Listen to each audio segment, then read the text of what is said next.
Hi. Senator Rahm is with us. Sorry, I've been MIA.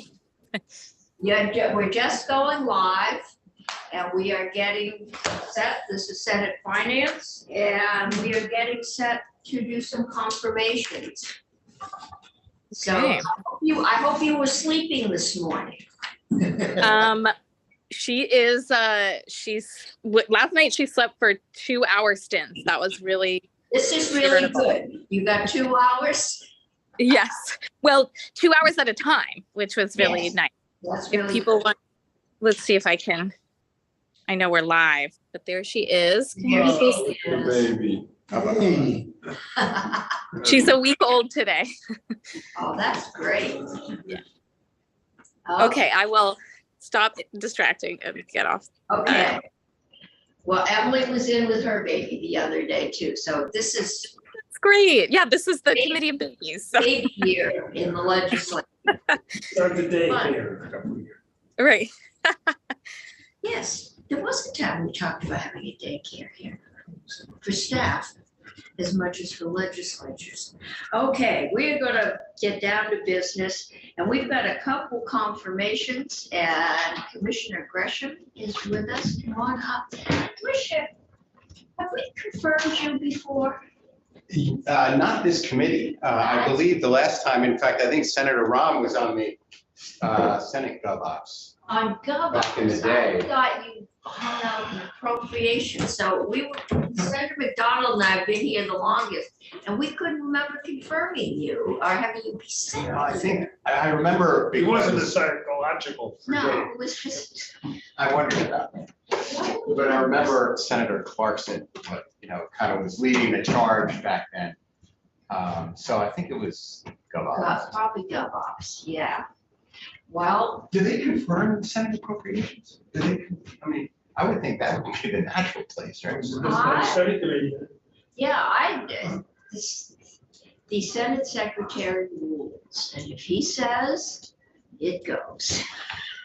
Not that I don't like you guys, but I spent a lot of time over there. Well, that's what I said. Yeah, it's rare that you come in here, and usually when we do something the governor doesn't want us to. We're probably too close. But that One hasn't more happened yet objective. this year, has it? Not yet, but So give what us was- time. What was Senator Clarkson leading the charge on? The confirmation. Oh, okay. Yes. He reached out, told me what was gonna happen. Well, we do, tradition is here, so we do commissioners, secretaries, in person. Anyone that's going to, we're gonna have to stand up and present on the floor. So I just want to give you some time. I've known you for years, but I don't know if the rest of the committee has. Just tell us a little bit about yourself, your job, and then before we go to the floor, you can email Jill a brief bio. Oh, I have Do it. you have it? Printed out under your agenda. It's under my agenda, okay, well, Or that's, paper clipped to it. it's, okay. That's New the- agenda. That's the. That's the new agenda, all right, this is the old agenda. Okay, there it is. Thank you. So thank you, Madam Chair. So yes, you should have a bio, but abbreviating what is already an abbreviated bio.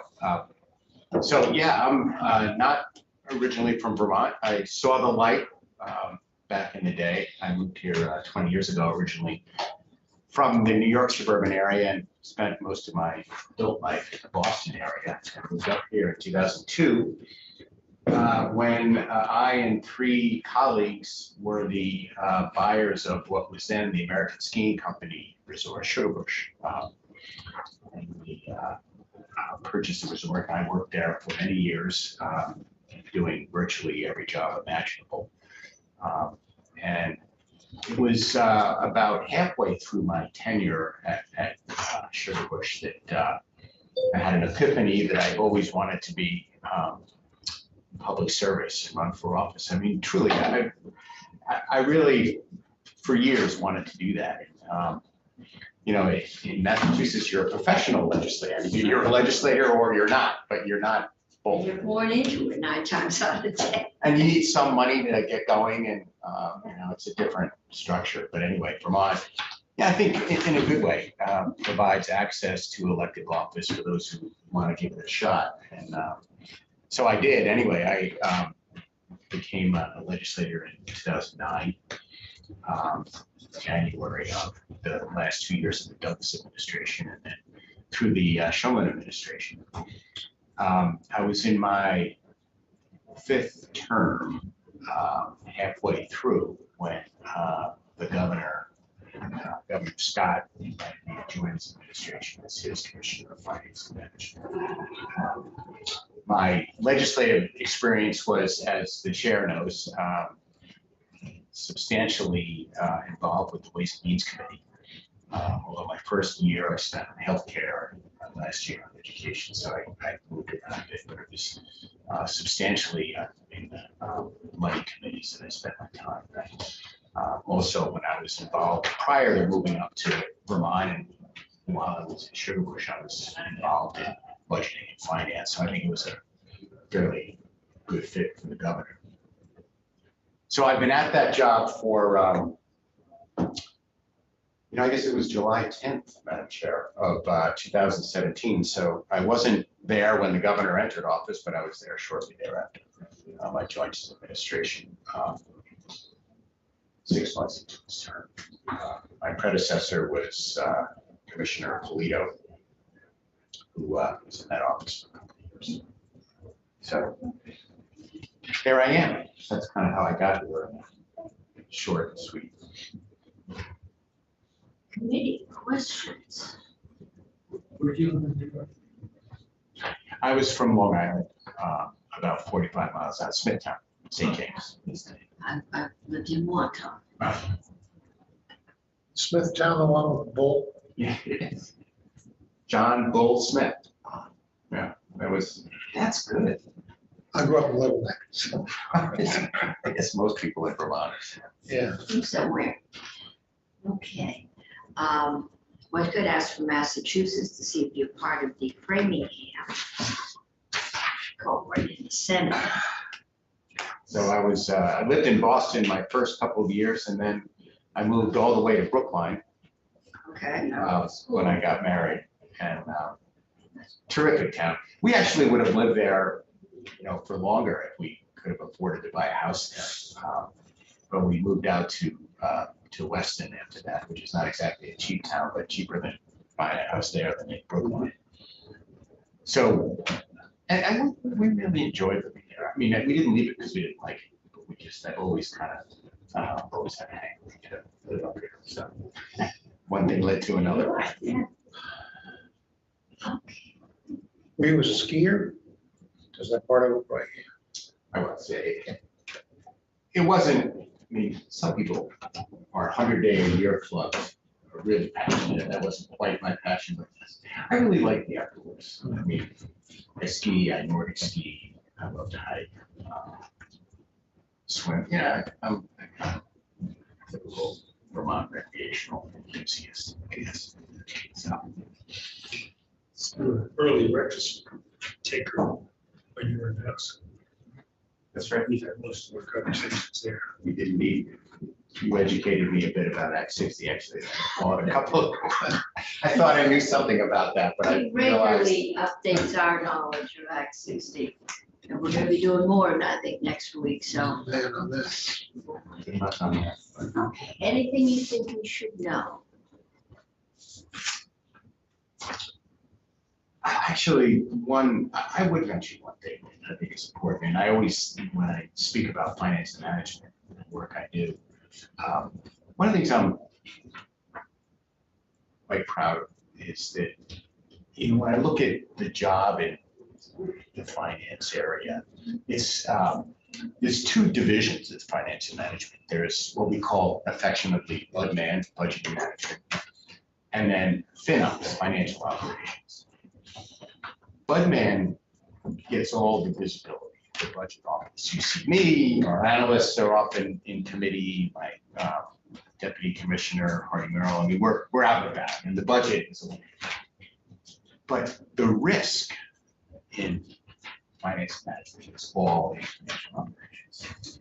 You know, in the budget office, I guess the biggest, you might say the biggest risk is incompetence. You know, you can't go to jail for incompetence. You certainly can be disliked, but it's, you know, you can't punish incompetence. But with financial operations, that's where, when you guys vote a budget and you guys vote the various money bills out, after you go home, they're the ones who put it into operation. They enter it into our vision system, they track it minutely, they report on it in the act for a year.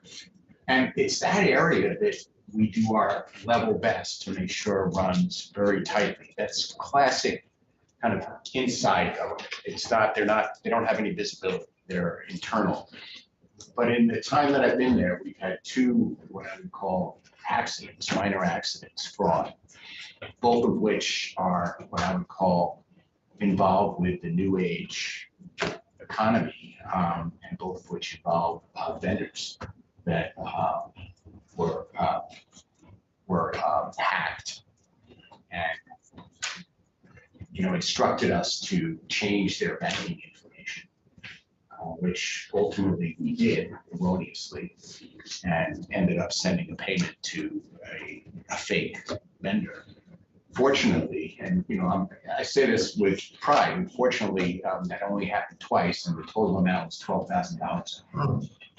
But you know, to give you an idea, that's where our risks are. You know, it's in the budget office, we have an awful lot of face time and visibility, but our risks are in the financial, watching over the state's money. And so, you know, we spend a lot of time thinking about that, and our procedures are, we try to make them as tight as a drum. Inevitably, we slip up. Interesting to note that one of our policies with vendor, and we have thousands of vendors who are selling something to the state, but our policy with any information is it has to be done with a phone call check, and sometimes that's not done. But that's precisely why, you know, it's, I wouldn't say easy to hack someone's, you know, but it's not impossible, despite the fact that we try the best we can to be careful. So, you know, to the extent that I have a message to say is that, you know, the state within my area, the risks really are in making sure that we're tight and we have procedures and we're regimented, and sometimes incredibly boring and stiff, but you know, there's a reason for that, and you know, it's working. So anyway. We have legislative IT, and I'm still getting offers from family members I never knew who live in other continents, or they're stranded at airports, or Oh, yeah. a variety. I had a new- Special offers.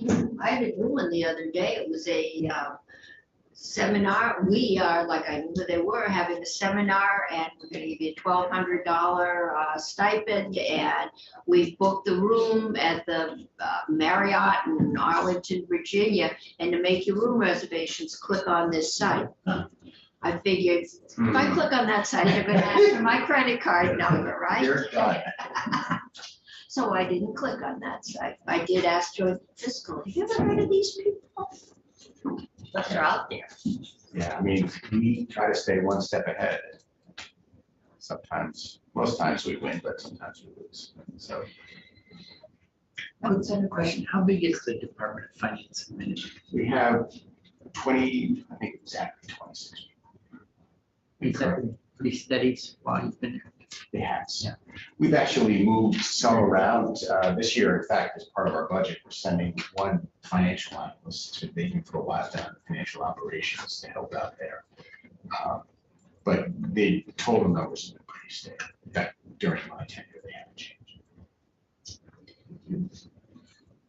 Just a question, in terms of staff, you know, when organizations have major problems, generally because of an insider, I've always asked the question of people in key staff positions, particularly that handle money or transactions involving money. Are we doing criminal record checks on that?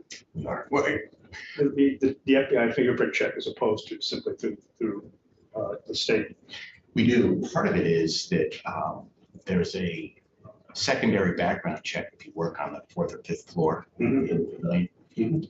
So yes, Okay, that wasn't always the case. really.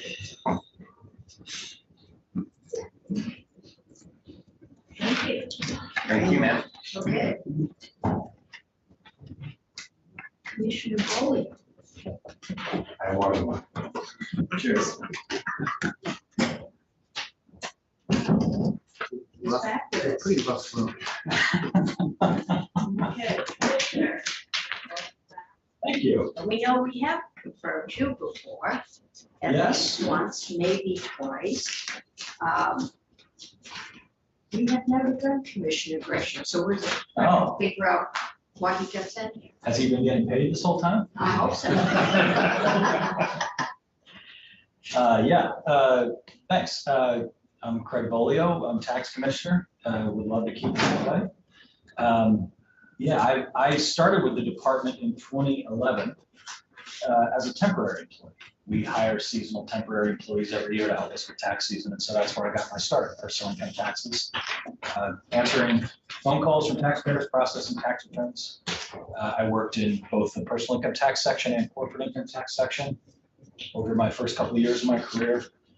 In 2014, I was assigned to the VTax project, which you guys have heard me talk about a number of times, but that was a really rewarding experience to be part of that successful implementation. I was a business analyst for the Taxpayer Services Division for, I want to say, a little over a year on that project. And then in 2015, I believe I was assigned to be the business lead and then project director for that project, and held that position for a few years. And then helped formulate what is today our VTax division and our VTax support team. We continued to have a business unit after the implementation to make sure that we're always getting the most out of it, proper investments, putting in patches, version upgrades, things like that. And under prior Commissioner Sampson, I was appointed deputy commissioner in the middle of 2018 and worked with him for about a year. And Commissioner Sampson left, I think, in May of 19.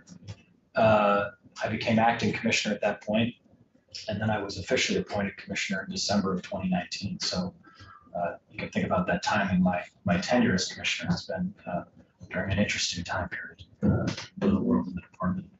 But I love it.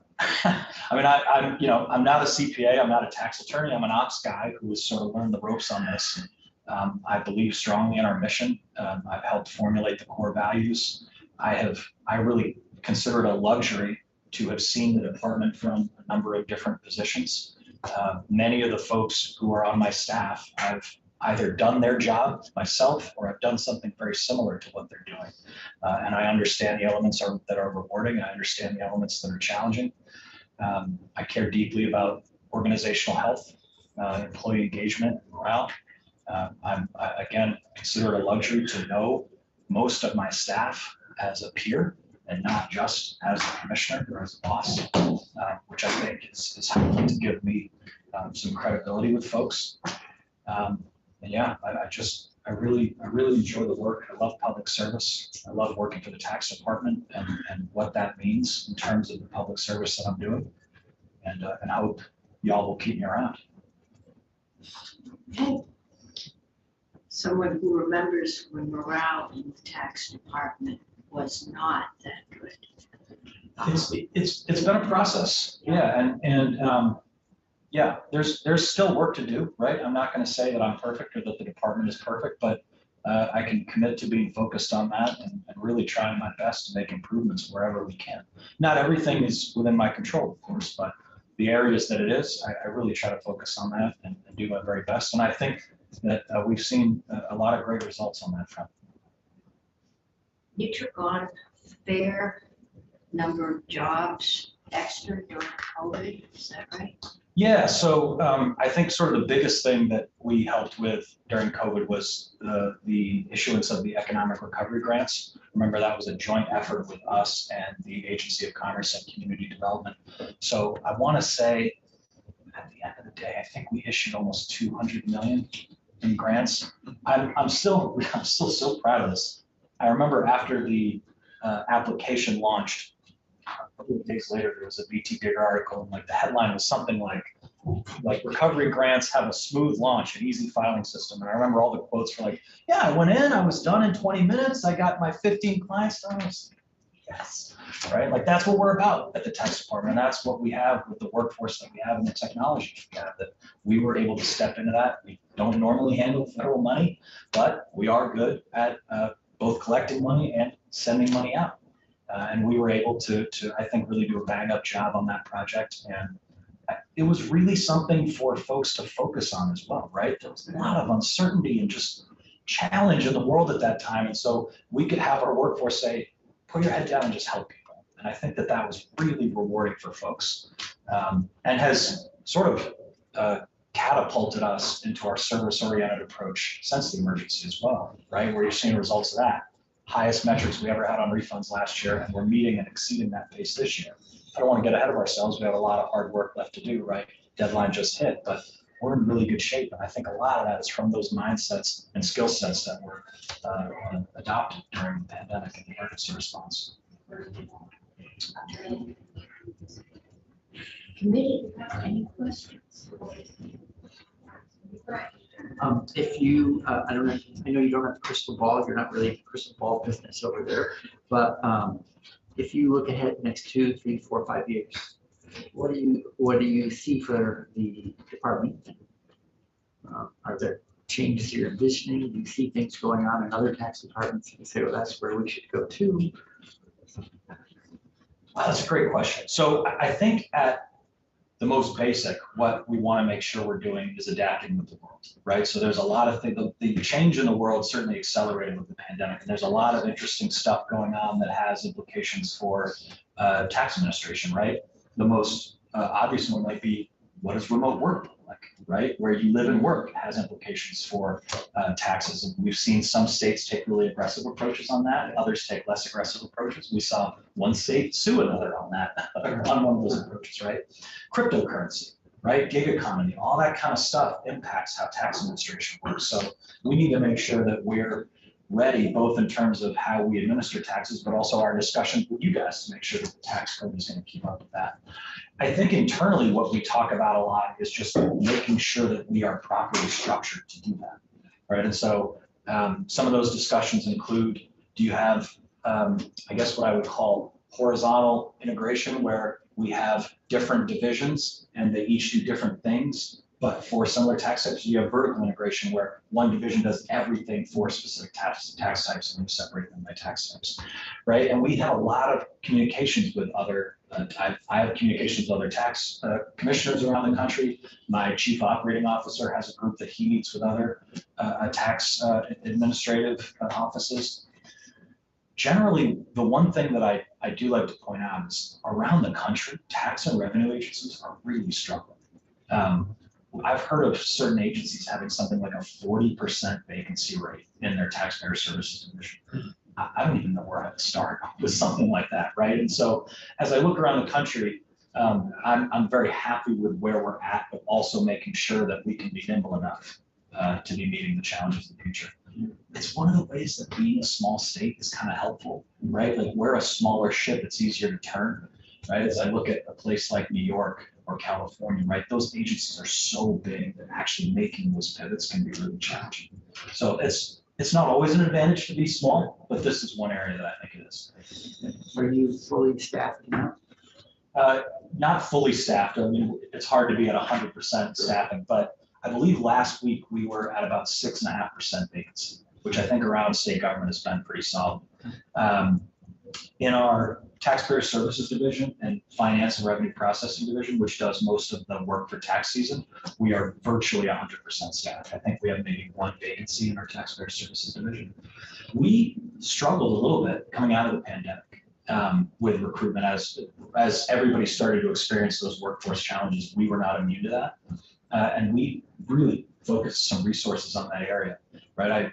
We had, I just would say, old boring job descriptions, right? We were not doing a good job selling the department as a great place to work, right? So we made some changes. We put our employee engagement metrics on our recruitment page. We made a recruitment video, which is really awesome. If folks haven't seen it, they should go to our website, the careers page at tax.vermont.gov. It's frontline staff talking about what they love in the tax department, and it's awesome. We revamped all of those job descriptions. And in fact, every job posting now has a paragraph at the top that talks about why the department is a great place to work. Things like the work that you do is meaningful. It's going to support all of these programs that we love in the state. We have the technology to do the job, right? We care about culture. And that has had a real impact.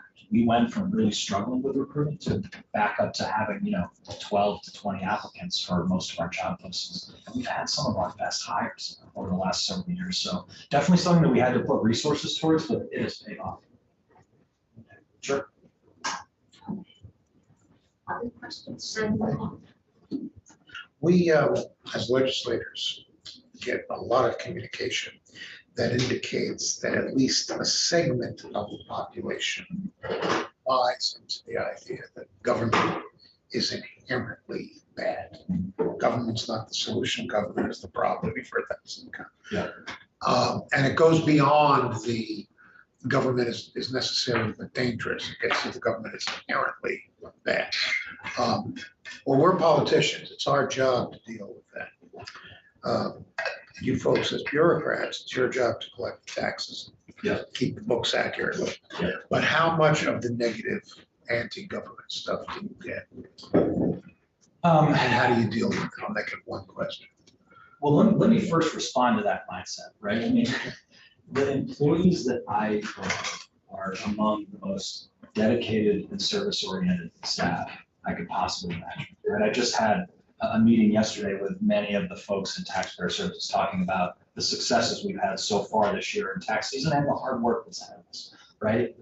People have embraced our core values of service, integrity, growth, and community wholesale, right? They care about the work that they're doing deeply. They care about the impact that it has on their communities, right? So the idea that government is bad or evil is, I think, just a real disservice to those folks who are doing that job every day, right? And working their tails off to get the best results possible. There's, I think, a selection bias that would occur with somebody in my position, right? Like we all know people, if they're upset, are more likely to send a note or an email than if they're really happy, right? And so I keep that in mind as I think about what comes into my inbox. But I'm really proud to say that I get more emails from people saying like, hey, I called and had really great service from so-and-so than I get complaints. And I actually think that that is, again, because of that selection bias, a really challenging thing to pull off as a department. I love getting those. I always forward them to the person who provided that service, right? Because I want them to know, like, hey, this came to me. It's not unnoticed.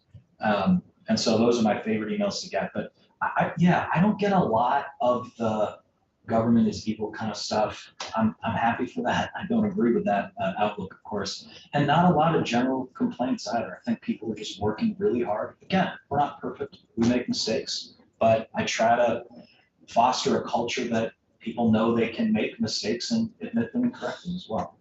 And I think that goes a long way. What was your service integrity? Growth and community. Those are our 4 core values. We established those.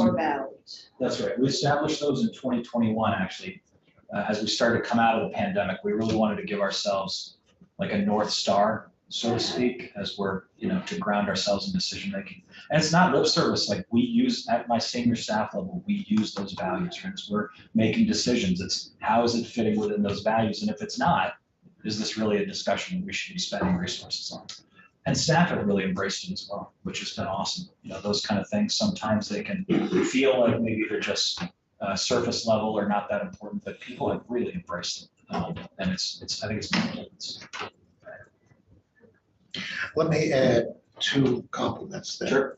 The security guy and the woman who actually runs the window Yeah, downstairs next door. yeah. Okay, well, there was, I forget what it was. My wife and I screwed up on something. I had to get a payment in like that day, and they couldn't have been nicer. I appreciate that. Okay. I'll pass that feedback along. Yeah, we have a few different people who operate the front window, but yeah, folks who come in and drop something off or ask for help, whatever it is. They're They're very sweet. They're very nice. My sales tax all by myself this time. Yeah, excellent. No phone. Well, we're always there to help if you need it. And they were always very helpful and very patient. Yeah. But the system definitely has improved over the years. Right now, there's no federal, click on, and it's the same paper form I used to fill out, which is very simple. That's a focus of ours, right? 20 years ago, e-filing rates were less than 10%. Now they're over 90%. So we have to be digital. It does help. Okay, thank you. We'll get this voted out as soon as we get 2 minutes, and Sure. I wouldn't lose any sleep over it. Thanks for having me in. I appreciate it. Okay. Here.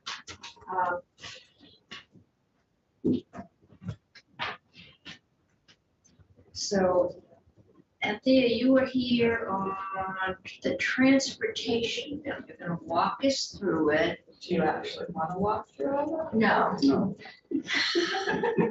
I was so looking forward. No, I'm just reminded, this is one of those strange bills. The fees have been taken out. They're in the budget.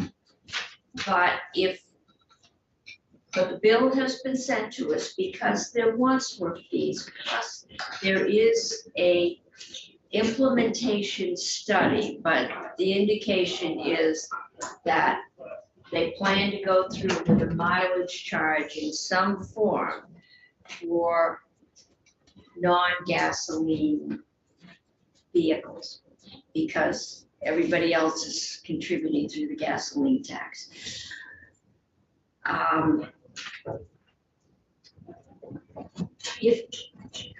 If we want to make, if we have objection to the fees, we could make that known. And Chris, the fees, as it has been explained to me by the budget people, and I'll let Chris confirm this, actually come to, they're about they add up to about 3% a year, which would be a normal increase times the number of years we haven't raised them, which I think has been. Christopher, so about 7 years, Madam Chair. Yeah, so July 2016 was the last time it took effect. And that's, we are also getting a professional regulation fee bill this week, because none of these fees have been raised, but all the costs have gone up. So that's where it is. And it is, we have two decisions. We can, and I would love to have a motion to vote this bill out because it has no fees in it.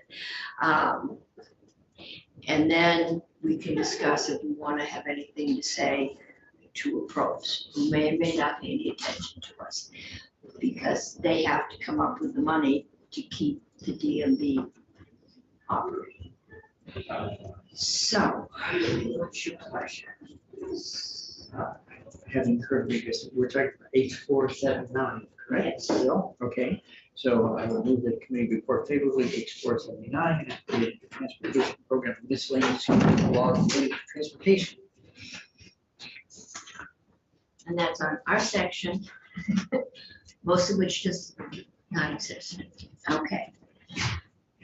Is there further discussion on just moving that bill out of here? Does the chair anticipate that we will have a discussion if and when everything goes like back in the bill that's been taken out? Isn't this, didn't, No, they, Probst took the fees out? Probst is putting the fees in the budget because the chair of transportation wanted to have a clean bill and the fees might bog it down. So it's going in, and they may play with them, but they will put money. Right now, I've been told that the transportation fund has a structural deficit. It can't. And when I moved here, I came to this building, I Where the money was. pledge not to steal from the transportation fund. Yeah. So times have changed drastically. And yes, Report, go check. Yeah. Board to vote favorably, and the number is H4779. Okay, we can have that discussion if for some reason the fees go back into the transportation bill, We'll discuss. we'll discuss it. Well, and after we vote out this bill without the fees, we can discuss if we want to send a missive to appropriations on the budget that has fees. And what does the bill say about the electric vehicles on mine? Anthea, I would defer to my colleague from Ledge Council on that. So Anthea Dexter Cooper from the Office of Legislative Counsel. There is a 3-page document, summary document that's been posted to your committee page for today. There's one typo in it, but I will let you know what that is, and then I will tell you what the mileage-based user fee language says. On the first page, in this subsection B, it should be 23 and 25, not 20 and 22. So that's just an updating error with section numbers moving around. So the language that's in the bill, there are 4 sections on the mileage-based user fee. A mileage-based user fee is also known as sometimes as the vehicle miles travel tax or road usage charge. And it's a way of collecting revenue based on distance driven, not consumption of gas, and not just an increased registration fee. So section 23 lays out the intent of the General Assembly, which is to start collecting the mileage-based user fee from battery electric vehicles, so vehicles that are only run on electricity, starting on July 1, 2025, which is intended to and expected to tie with when 15% of new pleasure car vehicle registrations are plug-in electric vehicles. The intent is also to start subjecting plug-in hybrid electric vehicles, that's gonna be like a Prius Prime, something that takes electricity or gas, to an increased registration fee starting on July 1, 2025. Those vehicles, the plug-in hybrids, the vehicles that can take gas or electricity, would not be subjected to the mileage-based user fee, just the increased registration fee. And the intent also specifies that the state is supposed to work towards collecting a per kilowatt hour fee from public charging stations, certain public charging stations for certain vehicles. And it could be that that's just the level 3 chargers. It could be that there's something that is figured out logistically to have it only be vehicles that aren't registered in Vermont, so you're not having that double collection if they're paying for miles traveled and they're paying for kilowatt hours if someone doesn't have a charging station at home.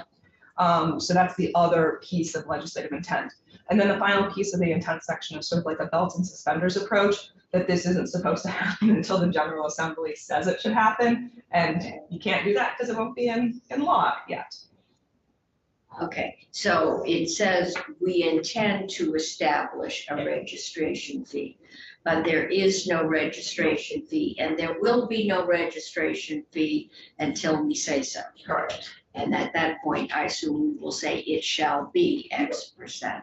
Okay, It's thought that it might be 1 3/4 times, but it was never in either version of the bill established as a change to law, that that's what it would be, but that's what the agency has been saying. so then the implementation grant that is in here, and it's money to get the grant to work out all these details as to how do you deal with the car that is in a condo and doesn't have a charging station and has to charge down here at the credit union, and how do you deal with out-of-staters who come here and may or may not be paying the mileage charge and how, yeah, and I would say you're picking up on the sort of more like exciting parts of what they're going to be looking at. It's also going to be stuff as simple as like, how do we figure out how many miles people drove? And it's thought that it's going to be with the annual inspection. So it's going to be a lot of information that is worked out. The implementation grant, it's a federal grant. It's anticipated to be around $3.5 million. It's a 2-year grant. They haven't applied for it as of last I heard last week because they haven't opened up the grant application window yet. And the T-bill authorizes $350,000 for the non-federal match for this year. And the 2 years will line up with a report that's required for the next legislative session. So it could be that you see changes to law in the next legislative session or in the 2025 legislative session. So there are 2 more opportunities to work all of this out before the anticipated start date of July 1, 2025. And if you want to know how far people have driven, just ask Carfax. They keep sending me notes that my car is due for inspection and now it should be in for a checkup, only it hasn't been anywhere near the requisite number of miles. I don't know how they're keeping track. I've never signed up, but they came with my car, I think. They seem to know more than I do about it. So none of these provisions go into effect as a result of this legislation, this. Yeah, it's intent, it's authorization to get a grant, it's general parameters for design, and it's a lot of reporting. So no changes to codified law, nothing in session law that's gonna have this start, aside from the fact that you are telling them to spend $3+ million to plan for this starting. So you're Yeah, letting the ship leave, but not the final. we haven't cracked the champagne bottle yet, but, and we can't find a future legislature, so, but yeah, when you go applying for federal money and you say you intend to go forward with something like this, and if you don't, you probably will not have an easy time getting another federal grant. If you buy any champagne. I haven't bought the champagne yet, I'm thinking that to Senator Massa. Case little fit. Yes. I don't think there's any denying that the electric vehicles need to pay their share of the use of the roads. But I'm not sure, I'm not convinced that they need to start doing it right away. Because there is another factor here, which is an incentive to move from a dirty and destructive and very expensive technology to a less expensive, cleaner and less destructive technology. And I think for one, of course, I'm paying a gas, I'm driving a hybrid, so I'm paying a gas tax. My wife is driving a SUV, so she's paying a lot of gas tax. And I'm willing to do that and to subsidize cleaner vehicles. I'm not sure if other people feel that way or not. It does seem to me that this bill, it's a transportation bill, is also in this committee because it has fiscal implications. And it's an energy bill. And We don't do energy, we do utilities. It is not a utility. but the Natural Resources and Energy Committee does do energy. Yes. And I'm wondering if this should have come into the Natural You Resources. take that up with the Secretary of the Senate. I don't know what it is, Well, what his plans are for it. I know that there are no fees in it, that part of this is scheduled not to go in until the 50% of new purchases, which seems to be, and you have yes, okay, I can set Senator Chittenden loose on his. So to the concern about this going into effect too soon, I don't think we're going to get this back until 2025, and even then the legislature would have to choose to enact it. And I'm not opposed to what you're contemplating. If we're still here in 2025 and we want to increase the car registration fees for gas guzzlers, while we also, put in a fee for electric cars to keep that as a reward for having less of a negative impact, I'm not opposed to such a notion. I'm following my usual practice of trying to find the path of least resistance. And I'm inclined to go along with it for exactly that reason. That's the thing. So we're not. Said what? Drive down. Yeah. Okay. Right. I lost Senator Bray, but Senator Bray was here when he made the motion. Senator Bray moves to report to Bill favorably since it's audience from the committee. And we will have a discussion about fees that aren't in this bill when we finish with this bill. Is there any further discussion If not, all those in favor say aye. Aye. Okay, opposed say no. I'm getting that as 601. So recorded, Madam Chair. Okay, and who would like to report this? That's right, you're on transportation, so that would work. Okay, the fees, and I guess Chris, that gets you back up here. Tell us, what are they looking like? I know there's been some numbers thrown around, like 24 and 25%. What are they looking like? What's going into the budget at this point? Sure, Chris Rupp, Joint Fiscal. Madam Chair, I'm not aware of any substantive changes since I was with you all on, what was it, the end of the day, Friday. My understanding is the fees that you all reviewed, that language that had been in the previous iteration of the bill, it is the intent of your colleagues across the hall to add those into H494, the big bill for FY24. I think the only change is actually a really minor one that's happened in the last couple days, and it had to do with reconciling some changes with the no collar permits. So and overweight truck permits. So Those are. yeah, so it's one of those, just in a nutshell, and this will benefit Senator Chittenden because this bill originated in his other committee, but this year's DMV bill S99, which is working its way through the House right now, just like last year, contained some provisions to streamline overweight truck permits for no collars. So the language that you will see reflected in the big bill harmonizes those changes. And in a nutshell, what S99 did was eliminate a $10 milk-specific permit that is no longer required, and lowered the, it created some parity with the permit costs to haul all products at up to 90,000 pounds. And that parity level was set at, I believe, $382. What you will see come out of the other body, or the language that they're considering, maintains removing that redundant $10 permit and applies the 19.8% escalator to that $382 number. So that would result in a slightly, it will be a slightly lower than 19.8% increase on the current all products permit that I think is like $415. But otherwise, this is a really, really small change that impacts a pretty small group of folks. Yeah, but this was a known sort of loose thread that was hanging out there. Was we had one bill that was aiming to sort of streamline the permitting process and another bill that was aiming to do an across the board increase. So you'll see some language that tries to accomplish both objectives. When they get here. Yes, ma'am. Okay. Committee questions, comments. All right.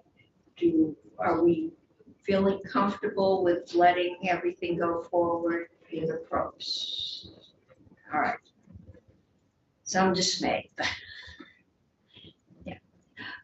Okay. Thank you. We don't have to take any further action. Thank you. We are moving on. Thank you, Madam Chair. Okay, Maria is coming at 2:30. I assume she's zooming in.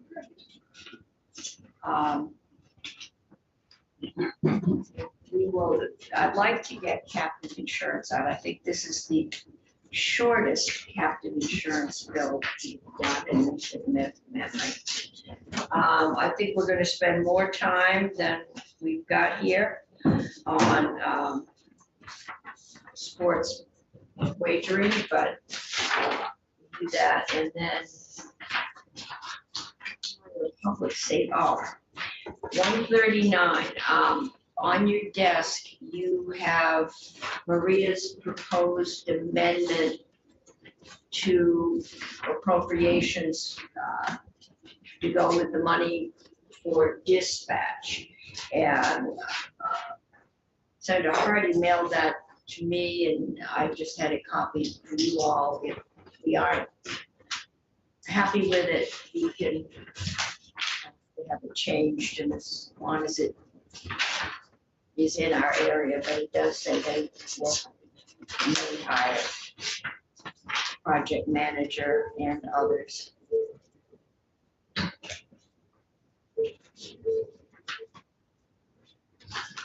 So on the first roll call for S5, I think. Oh, That one. what have they done with that? So do you know what they've done in S5? I saw a side by side. They were, I think, fairly modest changes, although I know there are 5 amendments being offered, so I'm not sure. The bones are the same. There's tuning of language here and there. I was concerned about the check back issue. Yeah, and then Big concerns. there were, right, there's some discussion about how the check back is. Here was the check back, saying, could we make more tight? I don't think it was, I'm not very legalizing it, just clarifying and even tightening. So unlike the Barry chip, which I hear has been added to, and did we get the Barry?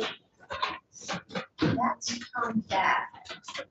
We should get that on the agenda for next week. It comes back, and I don't, that for some reason, the Senate office doesn't notify us that it's, and when the notice that when it's 4 pages back in the calendar, I don't always notice it. But I saw the calendar today, the notice calendar. They bring it up tomorrow, I'll just say, pass it over until we get a chance to look at it. But I hear, the veggie is on it. And I've been waiting for the bill with veggie on it. I thought they had one in the House. Veggie, like 248A, needs an extension to continue in existence. I know there's been talk, but so far no action about making changes. So again, it either stops completely or we kick it forward and, you know, work on changes if we feel they're necessary. So I have a few in my inbox that I'm trying to get all together on S94, but I last was told, and I have to confirm with the House Appropriations, but I think they have a 1-year extension of veggie, but they also have a study group to look at veggie for $250,000. I just don't know if that passed. My concern is for the same reason with the 248A. I just don't know if that timing makes a lot of sense. So we said 2 years. We can do a counter proposal. We have a limit. Is it 3 or 4? Do you know, Randy? How many times we can counter propose? I know there's a limit, but I know you can kick it back and forth quite a bit. And it's usually on these, so, you know, will you take 3? No, we'll take 2.5 years.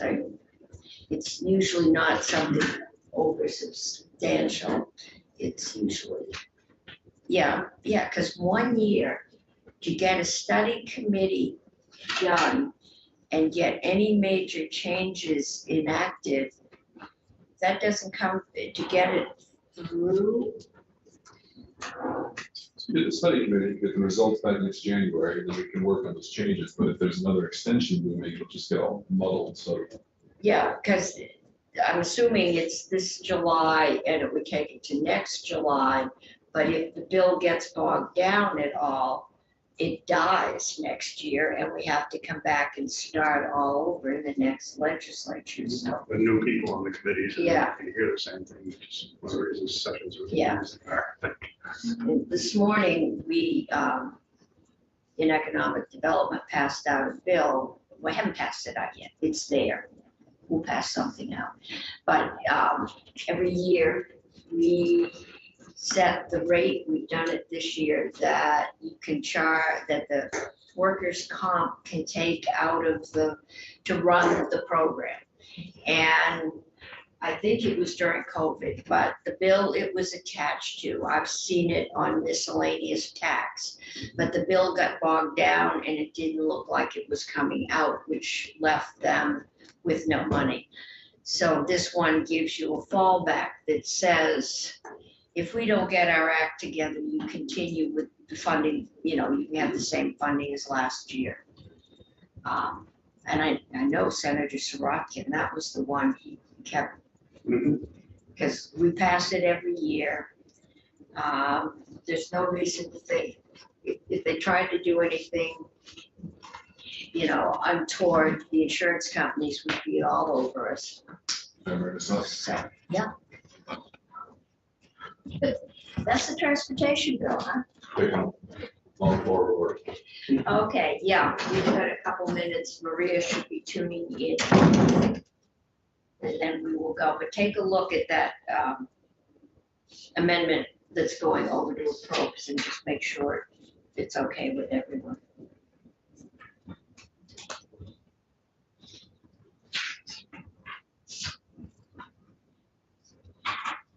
That's what we could do. Well, now I've lost 2 members.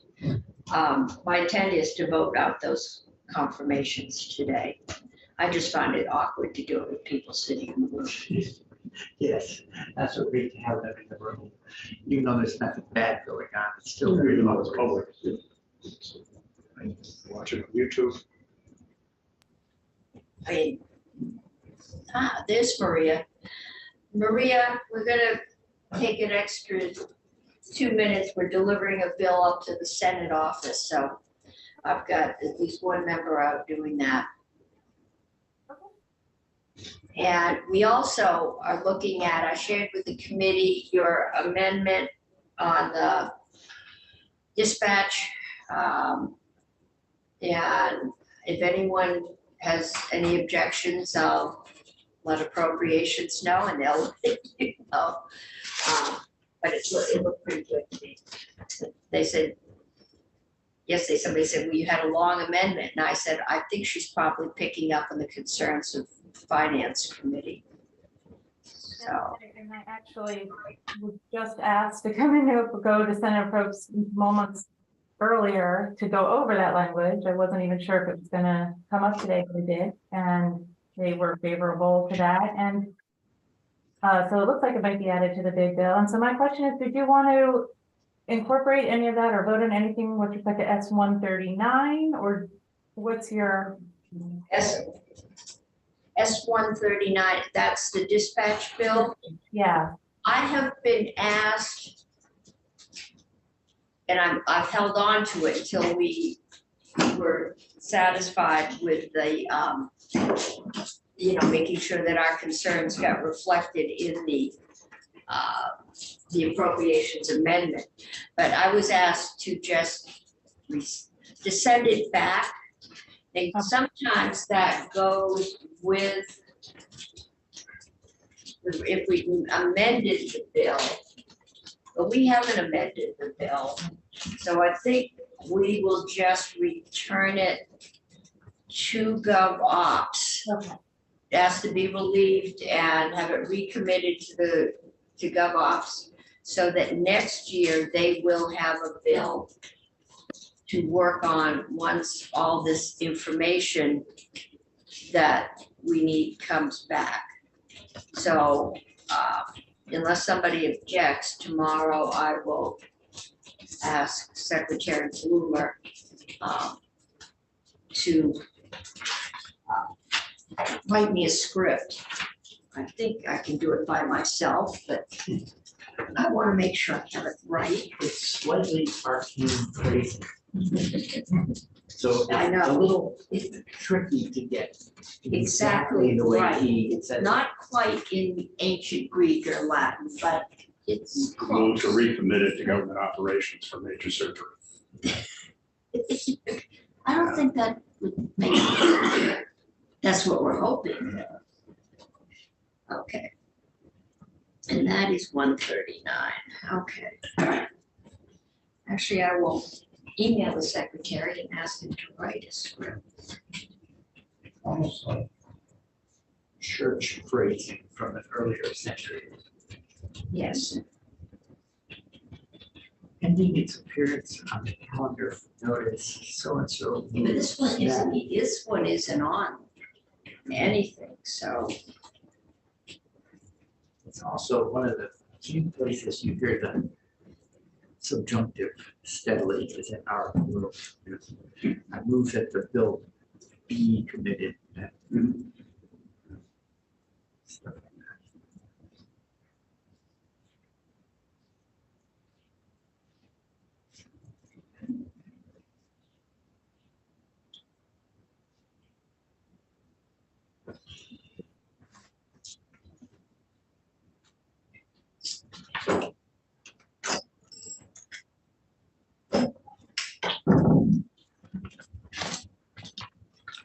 Okay, I have my whole committee here and Maria is here.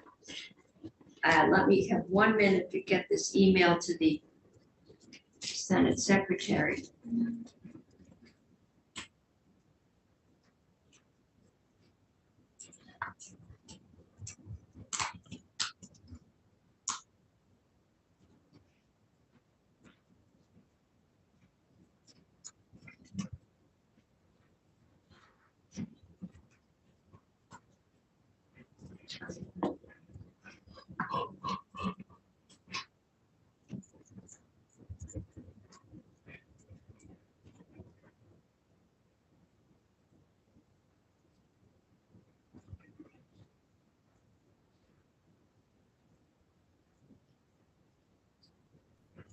Actually, type, just not this keyboard.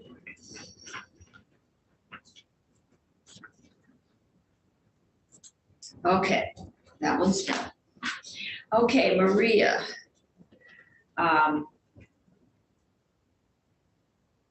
Captive insurance. This is a really, it's the shortest captive insurance bill I can remember.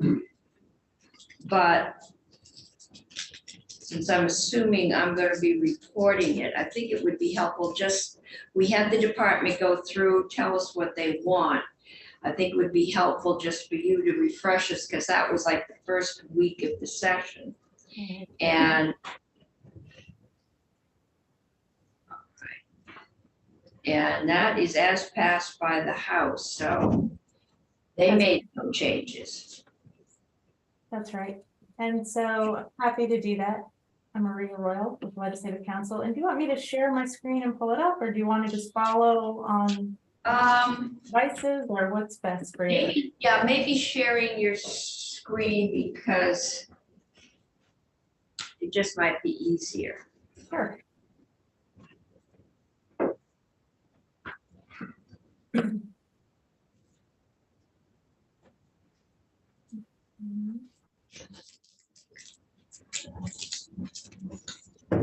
Okay, can everybody see that? Yeah. Great. Make it a little larger, I think. Okay. Whoa. Oh, that's great. So, yeah, this is not one of the lengthier captive bills that you've had to consider. And the amendments are, some of them are very technical. So we'll just start going through, just as a refresher. As the chair indicated, this is H76 as passed the House. I'm not aware of any proposed amendments in this committee. So we'll just start walking through. The first section pertains to branch captive insurance companies. And some of you will remember in 2018, DFR asked to change the dates for the filing of annual statements for all captives. However, they just inadvertently did not include branch captives in terms of their reporting requirements. So all this is doing is, as you can see, it says prior to March 15th, or with the approval of the commissioner within 75 days after its fiscal year. That's now consistent with how other captives, or when other captives file their reports. So that is the only, those are the only changes there in that section. Okay, and they missed branch. Right, so Okay, so now all captives have the same dates for filing their annual statements with the commissioner. okay, So section 2, what this is doing, so every year the department can basically withhold or can receive a percentage of the premium tax that's collected to use for the costs of regulating the industry. Under current law, they are allowed to have 11% of those revenues. The proposal here is to increase that percentage to by 2% to 13%. So increase the amount of money that the department gets for its regulatory purposes. And I believe that 2% increase will result in the department getting another $600,000 annually. okay, and did they gave us a reason for that? Yeah, so I think they just said that they hadn't had an increase in amounts to pay for their regulation and oversight of the industry since 2009. And they just said that this would help them keep up with their annual operating costs. Okay, cost. That they've been having to rely on other special fund transfers to make up the difference, and this will just allow them to use just the revenues from the premium tax, so. And we are now the largest captive insurance domicile. They had a outside other than Bermuda. I believe that's right. Yeah. I know it was a big milestone. Okay. In terms of the amount of annual premium taxes collected, I think they gave a figure that of $8 million. Oh, no, sorry. The overall annual premium taxes have grown by almost $8 million since 2012. Okay. So, Madam Chair, yes. we have a percentage increase of the premium of the revenues, which is Yeah. also increasing. Right. So it's the two increases together. You're getting a, yeah, you're getting a larger percentage of a larger base. Yeah. Yep, the revenues are going up just But because. your of the base, growth of the they've been industry. getting more money every year, the base goes up with the current percentage. So perhaps saying that they haven't gotten an increase in years is not completely accurate. Not that they're trying to pull anything. I don't know, But that's, if their premium has been going up, their revenues have been going up, and the 11% has been an increase every year.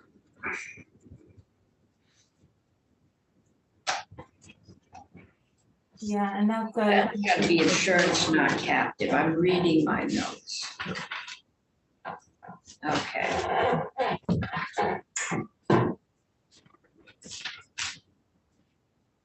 That's fair.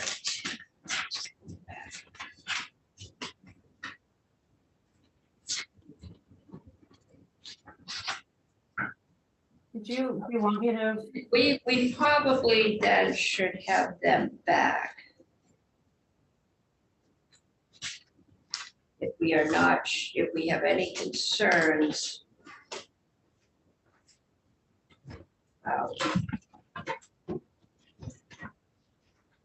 Yeah, I am not finding my notes on that one. Okay. But that would, okay, so we will drop them a note. If you email them right now, maybe Diane Bigglestone can zoom in, or Sandy Bigglestone or Sandy, yes, or Emily, yeah. both of them and see if they can come in and just remind us why they need that much increase in revenue. Okay, let's go on to section 3, because that's the section that we didn't really get to go over. Okay. So this section concerns incorporated protected cells. The first change is, you'll just see is just a cross-reference change to reflect other amendments that have occurred, prior amendments, so just conforming to the appropriate section subdivision. The rest of it, starting in D1, concerns the naming conventions for protected cells. Under current law, every protected cell must have in its name the words incorporated cell or the abbreviation IC. However, not all protected cells are corporations. Some of them, for example, are limited liability companies. So all this is really doing is, one, allowing any existing protected cells to change their name and to have its own distinct name consistent with the new requirements. If they don't have to change their name, but they can. And then all new cells formed after the effective date would have to comply with these new requirements, which is really just being more accurate with what they are. So for example, if you look in subdivision A, if the entity is actually a corporation, then yes, they would still be labeled incorporated cell, or IC would have to be part of the name. If it's a limited liability company, then it simply needs to include the word cell. Right, and then in C, if it's a reciprocal insurer, also its name or designation would have to include the word cell. So it's really just the naming for greater accuracy, essentially. So if it's limited liability, it just has to have cell in its name? That's right. It's a little confusing if it Yes, and if it's a, what was the third one? Reciprocal reinsurer. And it's formed as a limited liability or other entity that's not a corporation is the gist of it. Okay, if it's not a corporation and not an LLC, it has to have what? Cell. Must have cell, all right. Okay. Sections 4 and 5, these pertain to special purpose insurance companies and affiliated reinsurance companies, but really the only change is, you'll see on section 4, all of the records and books and documents that must be submitted to the state's required to keep them available for examination purposes. The only change here is specifying that they don't have to be the original copies, the original books or records. Okay. That's really conforming with the department's practice. Very often electronic copies are emailed and stored electronically. So that is the only change in both. And this really is, yeah, who gets original copies in paper anymore? Okay. And then section 6, this concerns new captives that file an application to be licensed in Vermont.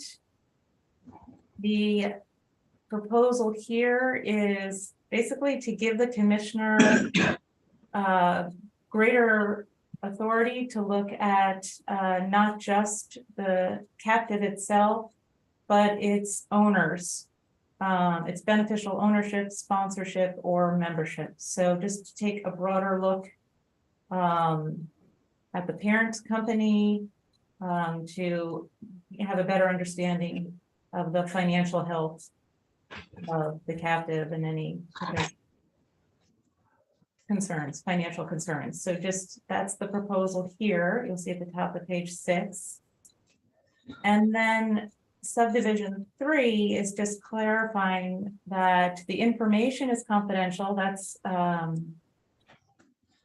current law, but they wanted to also make clear that any subsequent updates or amendments to the information, so once you get your license, if your information is updated or changes, that information also would remain confidential.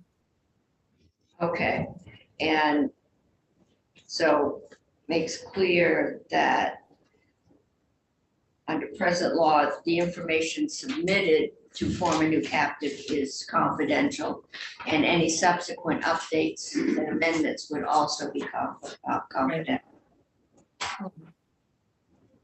And that is pretty much, and it looks like Sandy Biggleston. Yeah, I think Sandy is here. So I will stop my screen share. Okay, we'll get, as soon as I get this note before I forget it.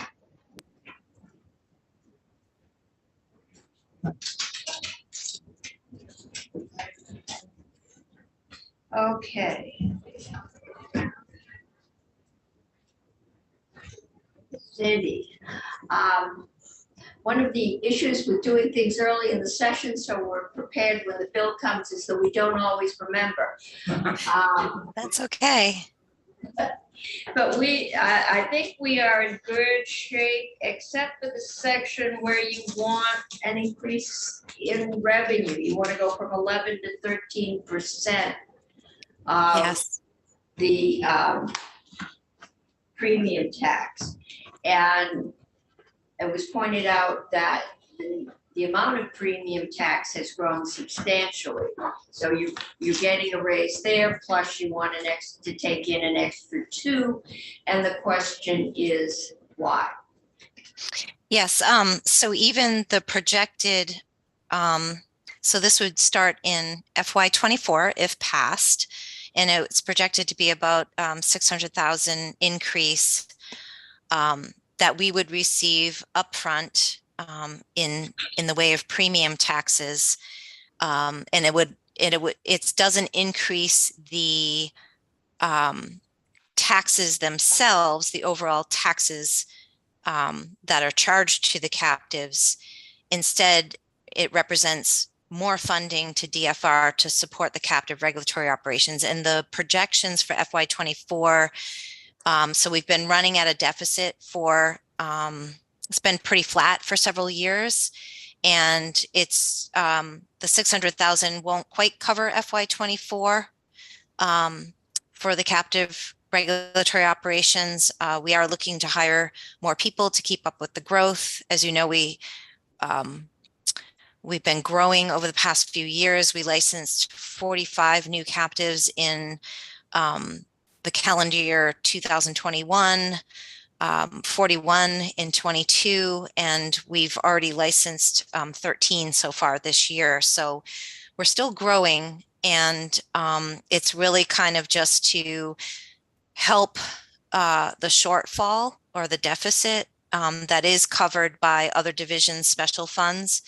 So we would be receiving 2% more upfront, and then instead of having it covered at the end of the fiscal year through other divisions, and that would allow more money at the end of the fiscal year to go back to the general fund that would otherwise be covered to help cover our deficit. Does that make sense? Yeah. Okay. So the direct app back to the general fund at the end of the year would increase instead of sweeping it from another division to cover the captive shortfall. And if you don't keep it, it comes to us. Correct. Right? It flows into the general fund. I missed the years that you grew. We did 35 new in what year? We did 45 in 2021, and then 41 new captives in 22. Okay. And 13 so far this year, plus more coming in. So we've been growing, and we are we are squeaking, we have squeaked, or the numbers are starting to point to the fact that we've squeaked in as the number one in terms of the number of captives in all of the world. So that's something to celebrate, but we also need to keep up with our growth in our operating budget. Okay, so it looks like we have the largest number of captive insurance companies of any domicile in the world. Wow. I don't know if we can, other than I don't even know if we can say by Maple Trees. That's impressive. And I remember, one of the reasons we are number one is because we do regulate well. And if you do not have the money for the staff, we will not be able to regulate well, or as well as we have been, and we could lose that status. And they are wonderful and clean, and they bring a lot of money into the state. Yes, thank you. And thank you for all your support over the years. It's been a really great economic benefit to the state of Vermont, and jobs creation as well.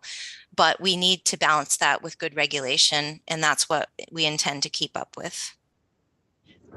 Okay, any questions for Sandy? Okay, we got our questions answered. Thank you for hopping Thank on. you. Because I suppose that's better trying to run over here. Well, I'm actually in Burlington because we had a training and a staff meeting today. But we'd have to do without you. Okay, there are values to Zoom. Yes, thank you. Maria, have you finished walking us through this? Yep. Yes, okay. And do you have a section by section, Maria? If you don't. I do. I have one, and actually Sandy also put together one. So I will Okay. combine them and give you what you need for the floor. Okay. I'm assuming I'm going to report this, so. I'm on the script. I know. You're looking for a motion. I would love a motion. Ray's done such a good job with those. Well, I didn't know it's you, I had to break the agenda in front of me. And move that. Senate Finance Committee report favorably 876, activating capital returns. Yes, presented. Is there any further discussion? If not, all those in favor say aye. Aye. All those opposed say no. Senator Rob Hinsdale is not with us, so that is 6-0. Oh, she is. Do you want to vote?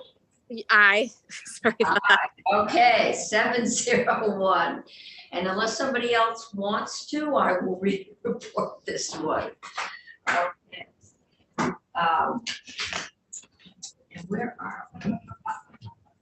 Okay, we are 15 minutes ahead. And we can, why don't I give you a 15-minute break? Then those of us that have bills can take them up. And we will come back and work through sports betting. Do you want to vote on the commissioners' appointments? Yes, way to go. Thank you. Yes, I have confirmation for Adam Gresham. Okay, Senator McCormick has moved that we recommend to the Senate the confirmation of Adam Gresham, the Commissioner of the Department of Finance and Management. Is there further discussion? If not, all those in favor say aye. Aye. Opposed say no. Senator Brock, would you like to report this one? Sure. Okay. And then I have the confirmation of Craig Bolio to be Commissioner of the Department of Taxes. Oh, I'm gonna spread the joy around. Senator McDonald has, I'm gonna save you for the hard ones. Further discussion? If not, all those in favor say aye. Aye. Opposed, say no. Would anyone like to do that, or I will do it? Whatever. I'll do that one. He's so enthusiastic. Okay, so that is done. Thank you. We've got 15 minutes.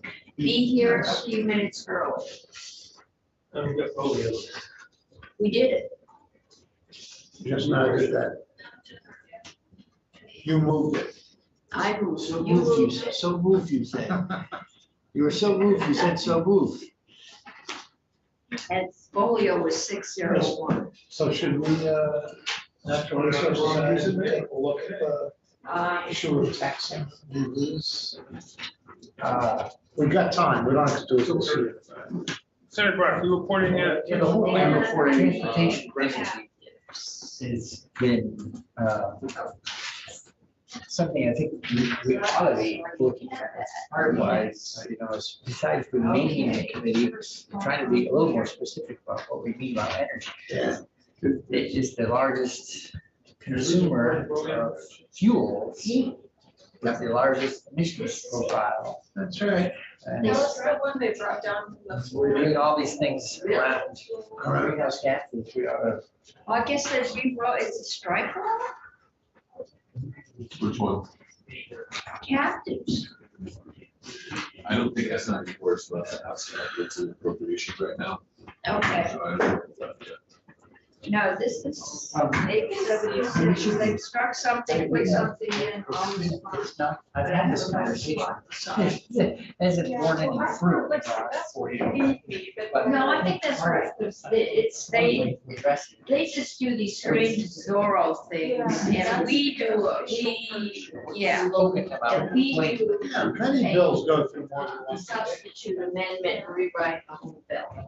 Yeah, I think this is right for that discussion, and this study, I think, is going to. But I would like to see them do Zorro. That's for jurisdictional domain, I, maybe, the committee chair.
we already took It was care better.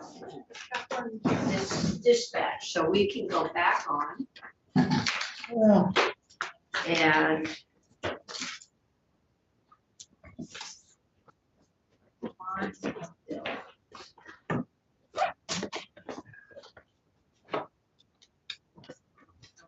all right, discharge is gone, so I have to keep that. How come you amended it out? Ah, okay, thank you. All right. Okay. Okay, that's. And this is Tucker, these are your amendments. Okay, why don't you go through those? And does this include the proposal that's coming back from the Hartland? Okay, so. We said that separately. Okay, and you, is that, do we have that or has that been posted? Proposed language.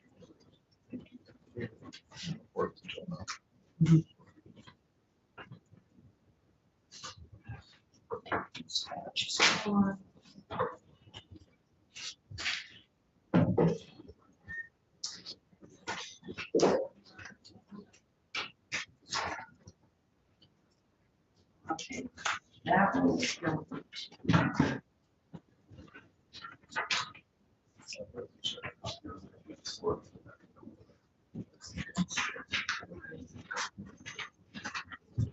Okay, the floor is yours. Good afternoon, Tucker Anderson, Legislative Counsel. You have in front of you draft 2.1 of the committee amendment to H127. The first 3 instances of amendment I can cover in about 5 seconds. They changed the name of the Sports Wagering Fund to the Sports Wagering Enterprise Fund. Leave a large pause for any questions. Those 7 seconds, Chair. I strive for accuracy. I'm sorry that I fail so frequently. I doubt that enterprise was in the language.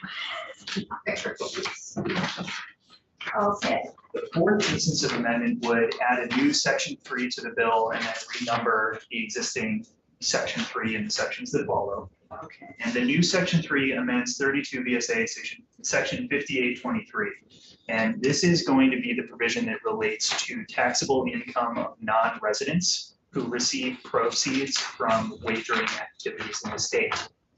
In subsection B, subdivision 6 of this section, the following phrase is added: wagering transactions made within the state.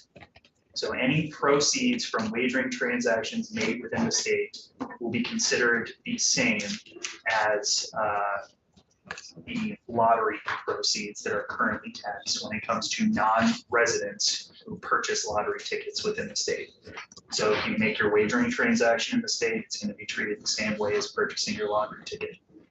When the discussion was happening the other day about the portability of wagering transactions, mobile wagering transactions in this context, all I could think of is the times that the lottery drawings happen, and I tried to figure out how far outside of Vermont I could get if I bought my Powerball ticket on Monday evening after the drawing and got on as many planes as possible before the next drawing on Wednesday night, where I could win the Powerball after buying in Vermont and still be taxed under Vermont law. I was gonna say, you need The to answer is be, pretty far. yeah, either to a place with no extradition or to a state with no income tax.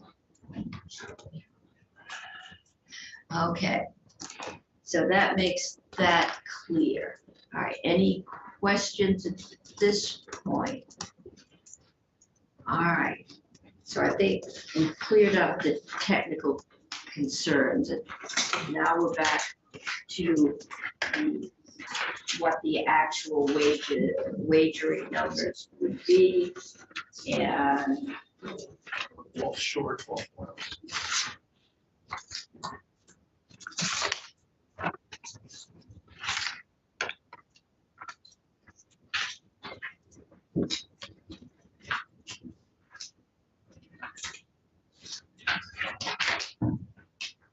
had, we had some discussion yesterday with Commissioner Charles, I'm not sure who, but you have come up with a proposal. Correct, on the operator fees. Would you like me to Come on up. sit in the chair? Yes. Hi again, Wendy Knight. I'm the Commissioner of the Department of Liquor and Lottery. Sorry, Senator. So there was some discussion yesterday about the operator fees. You asked me to go do some research. I did that last night.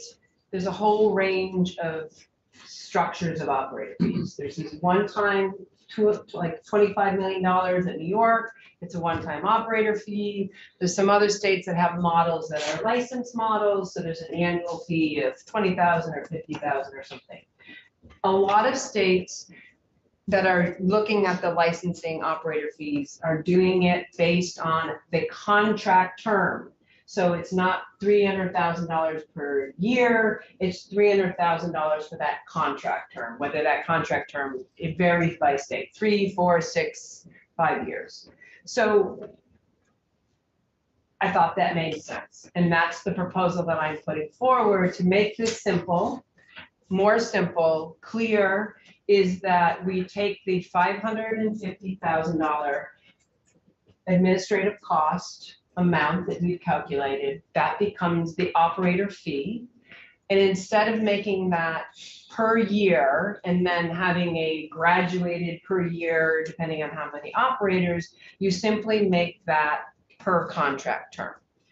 To Senator Brock's concern about not knowing what that contract term is yet, because we don't and we won't, this is something that the executive branch, I would need to consult with ADS and the Agency of Administration. So to address your concern, Senator Brock, the amendment says no less than 3-year, right? Now we're going to be seeking multi-year contracts. It's pretty standard with sports betting. It takes a lot of effort and time to negotiate these contracts. We want to stabilize market.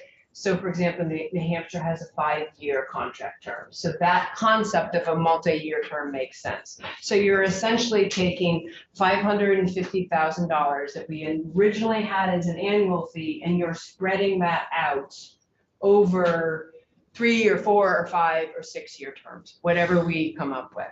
What that does is it addresses it ensures the administrative costs are covered, which is what we want to do.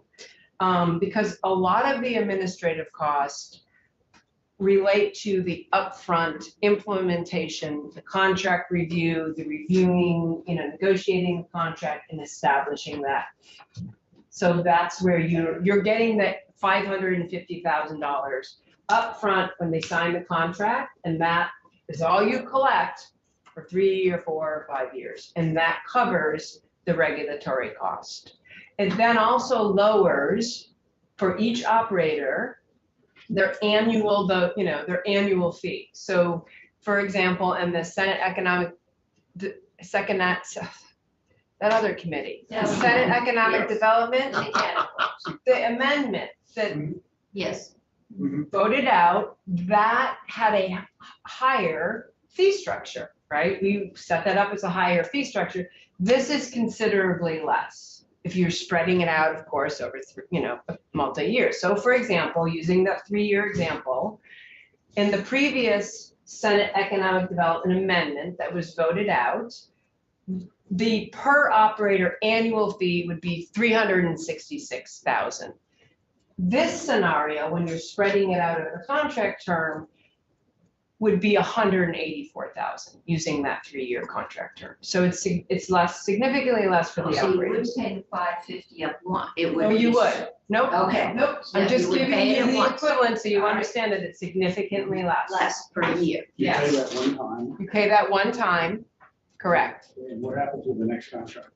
So then when the contract term is over, then that's when we basically are gonna come back to the legislature and we're gonna have experience. That contract term is going to expire. We're going to then come back, we're gonna renegotiate the contract. But at that point, we will have the experience to understand what the regulatory costs are to be able to assess that structure. This sounds similar to OPR's regulation. They charge you what it costs to regulate your profession.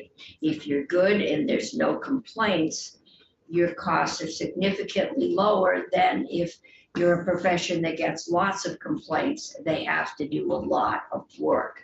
So theoretically, if they pay the money and go away and you don't, everything goes smoothly, they're gonna have a much lower, I would assume the suggestion would be to have a lower renewal. Correct. Than somebody that you have spent a whole lot of time chasing down and, okay.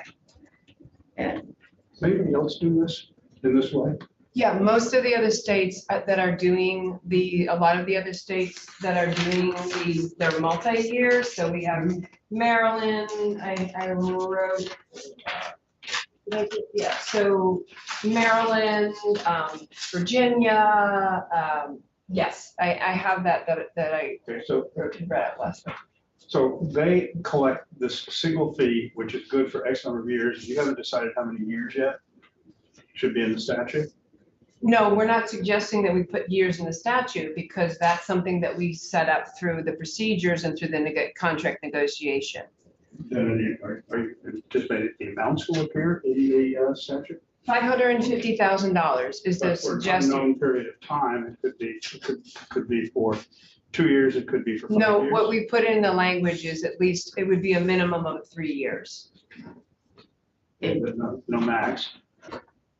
Because what we're establishing is that that's a one-time operator fee of $550,000. and then you renegotiate the contract. Then after that contract term, right, we're going to come back to the legislature and we're going to say, we're gonna always come back to you with, here's the scenario that we've seen, here's what we've done with this is the actual cost, here's what we're seeing, this is how many operators we have. So in 5 years' time, let's say 5 years, that's the New Hampshire's, we're set for the next 5 years. We've got the $550,000 per operator, so we're covering our regulatory costs, and then we're able to come back. You're gonna see it in the spending authority anyway. What I'm trying to understand is if we are setting something like a $550,000 fee now, and the assumption that this is going to cover our regulatory costs, at some point when you contract, presumably relatively quickly with the operators, they don't know, well, they will then know whether or not they have a 3-year contract or a Correct. 5-year contract.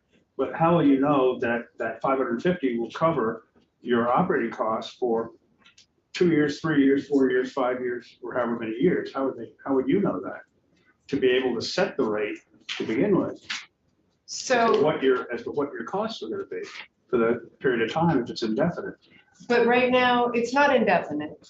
I mean, it would be basically, we would be looking at like a standard is 3 or 4 or 5 year contract. So that's what we Well, that's would what be I'm trying to looking at. understand is why don't we specify that as part of what we're doing in terms of the statute? So that we know, for example, that we've got X number that is going to be collected from these operators, and we know how long a period of time it's supposed to last, so that we can monitor whether or not it's adequate for the expenditure or for the period of time that's set.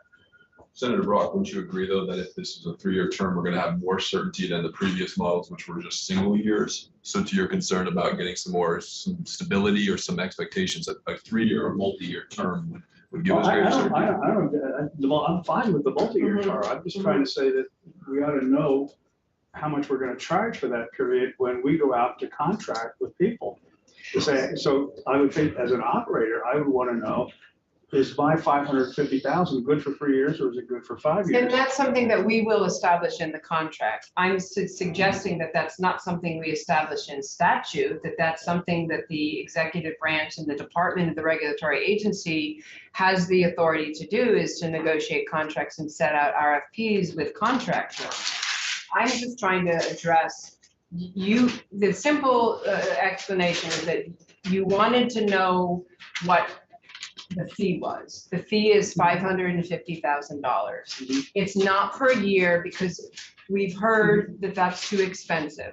So we're making it on a contract term, and we're saying it's at least 3 years. So if you look at 3 years, which is a reasonable expectation, you're covering your regulatory costs through that structure, and you're lowering the per operator fees, which is what we've heard that were too expensive.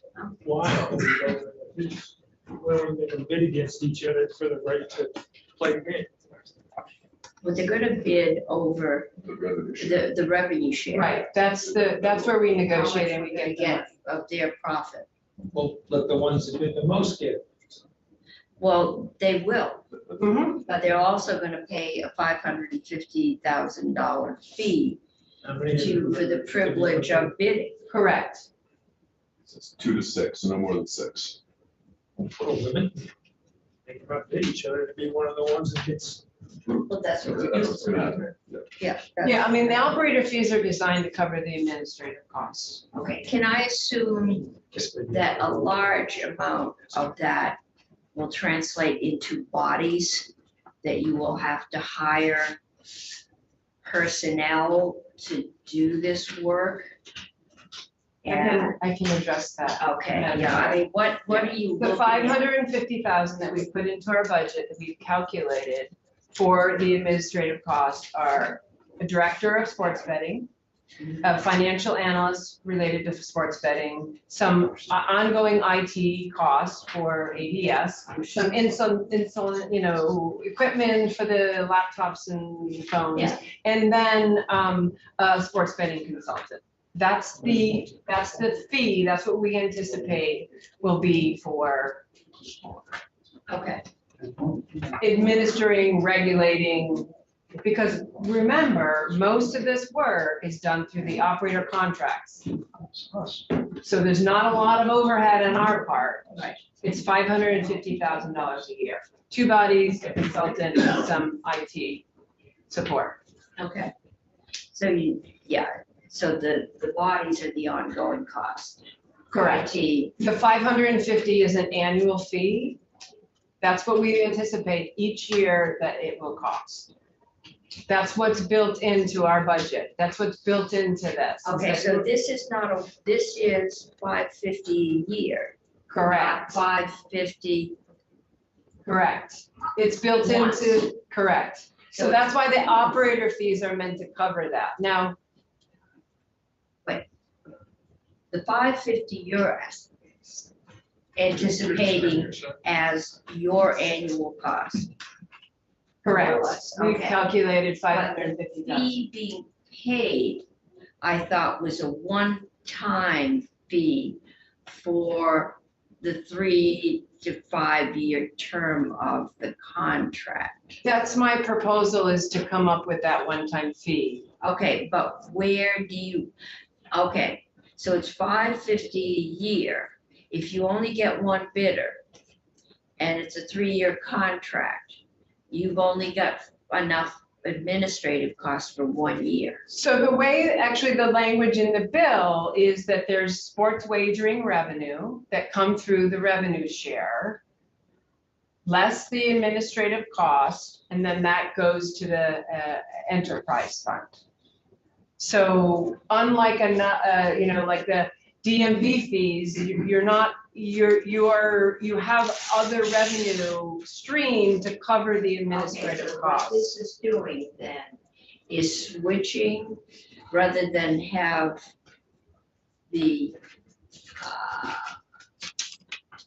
organizations, the wagering organizations, pay the complete cost of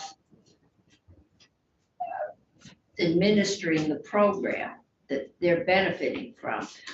We would take the difference out of the revenue sharing amount, which is essentially money that wouldn't be flowing soon to the general fund or another state fund. The state would be sharing in the cost of administering. So, sorry that I confused this. So you're always going to have an operator fee.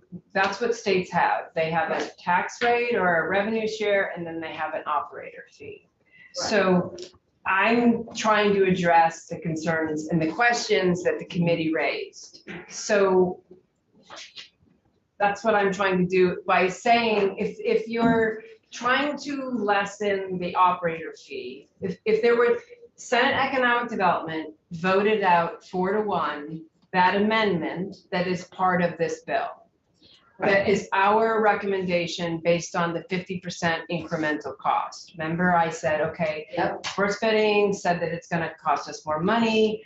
What I heard the committee talking about yesterday was that there was a sense that the operator fees, and you heard this from the operators, were too expensive. Vermont was an outlier and they were too expensive. And you asked me to go back and do some additional research, and I did. And then I was like, okay, it probably makes sense, instead of making that an annual fee, to make it a per contract fee. We are always going to have a contract. We're always going to have a contract. Yes. I think, I'm not sure the committee, because we were hitting this cold yesterday. Okay. Has really, I haven't, as this came to us, the operators were covering the cost of regulating them.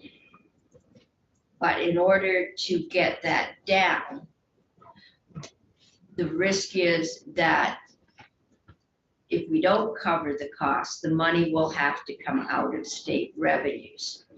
And I don't think that this committee has reached consensus on where we want to put the emphasis. The bill as it came to us puts the emphasis on covering our costs. And since we don't have a gaming establishment to build on, we do not have casinos. I've also learned since then that some other states require that these organizations have a contract with a casino, which also may or may not get an annual operating fund. Because if you've got a casino, I'm sure that this is going to put some dent in their revenue. So I would expect that our initial cost would be higher, because we're on a steep learning curve and we have no base. And B, we don't have any casinos to require you to become affiliated with, play nice with, or have veto power over your coming here. So you're getting a no competition state when you come in. I don't have the alternative. I have to go to New York or Canada. I guess it's reservations in both, I have to go to. But so there's pros and cons. Personally, I want to see the expenses get covered. And I don't know, personally, I don't care if anyone comes here to gamble, but that's my just personal feelings. So I'm happy to withdraw this proposal that tried to address the concerns, because as I stated yesterday, the Senate Economic Development, I can't say that committees. The catacombs. The Senate Economic Development Committee, we put forward, the administration put forward this increased operator fee based on the information that we got from the sports betting consultants telling us it was going to take more time and effort to regulate additional operators. So I will stand by that, because I've explained yesterday, and I will explain it again, how we arrived at that, which is it's not necessarily going to be a 1-for-1. They said it might be 75% of the cost. Remember, and I said, no, it's probably 50%. So I'm happy to stick with that, because I actually think that makes sense. I think because it's the end of the year and sausage is getting made very quickly, economic development. Is Yes, on there. thank you. We didn't look at that because that's not really our jurisdiction. You said that's what it costs. It went up. Right. It comes here and our jurisdiction is that amount. Mhm. And then the question was, well, that's incrementally higher than other states and we're so small. You know, do we want to risk not getting anyone?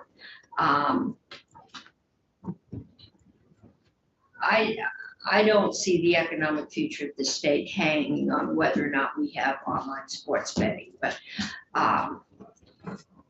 if we're gonna do it, I think the committee needs to come to a consensus is what do we want to see happen with those fees? And again, we don't have a base that we're building on. So we got to start at the foundation and build up. And after 3 years or 5 years, we may, if it's way too much next year, we could come back and reduce the fees. But I'm still not sure that this economy is out of the woods. And I don't want us, you know, if there's a crash and burn or even a slightly bumpy landing, I don't want us coming back and having a deficit here at a time when we need any revenues to fill holes elsewhere. So I would rather personally have you feel confident you're gonna have enough money to start this out on the right foot. And it's easier to cut back. And once you're committed, if you come in and say, we want to change the contract and we're going to reduce next year's fee, no one's going to say no.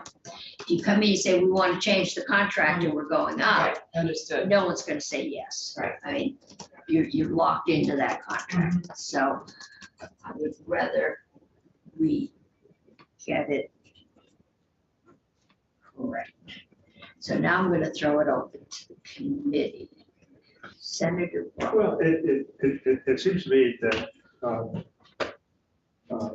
you have a consultant, and between the department and the consultant, you've explored what other states are doing, what other states have experienced.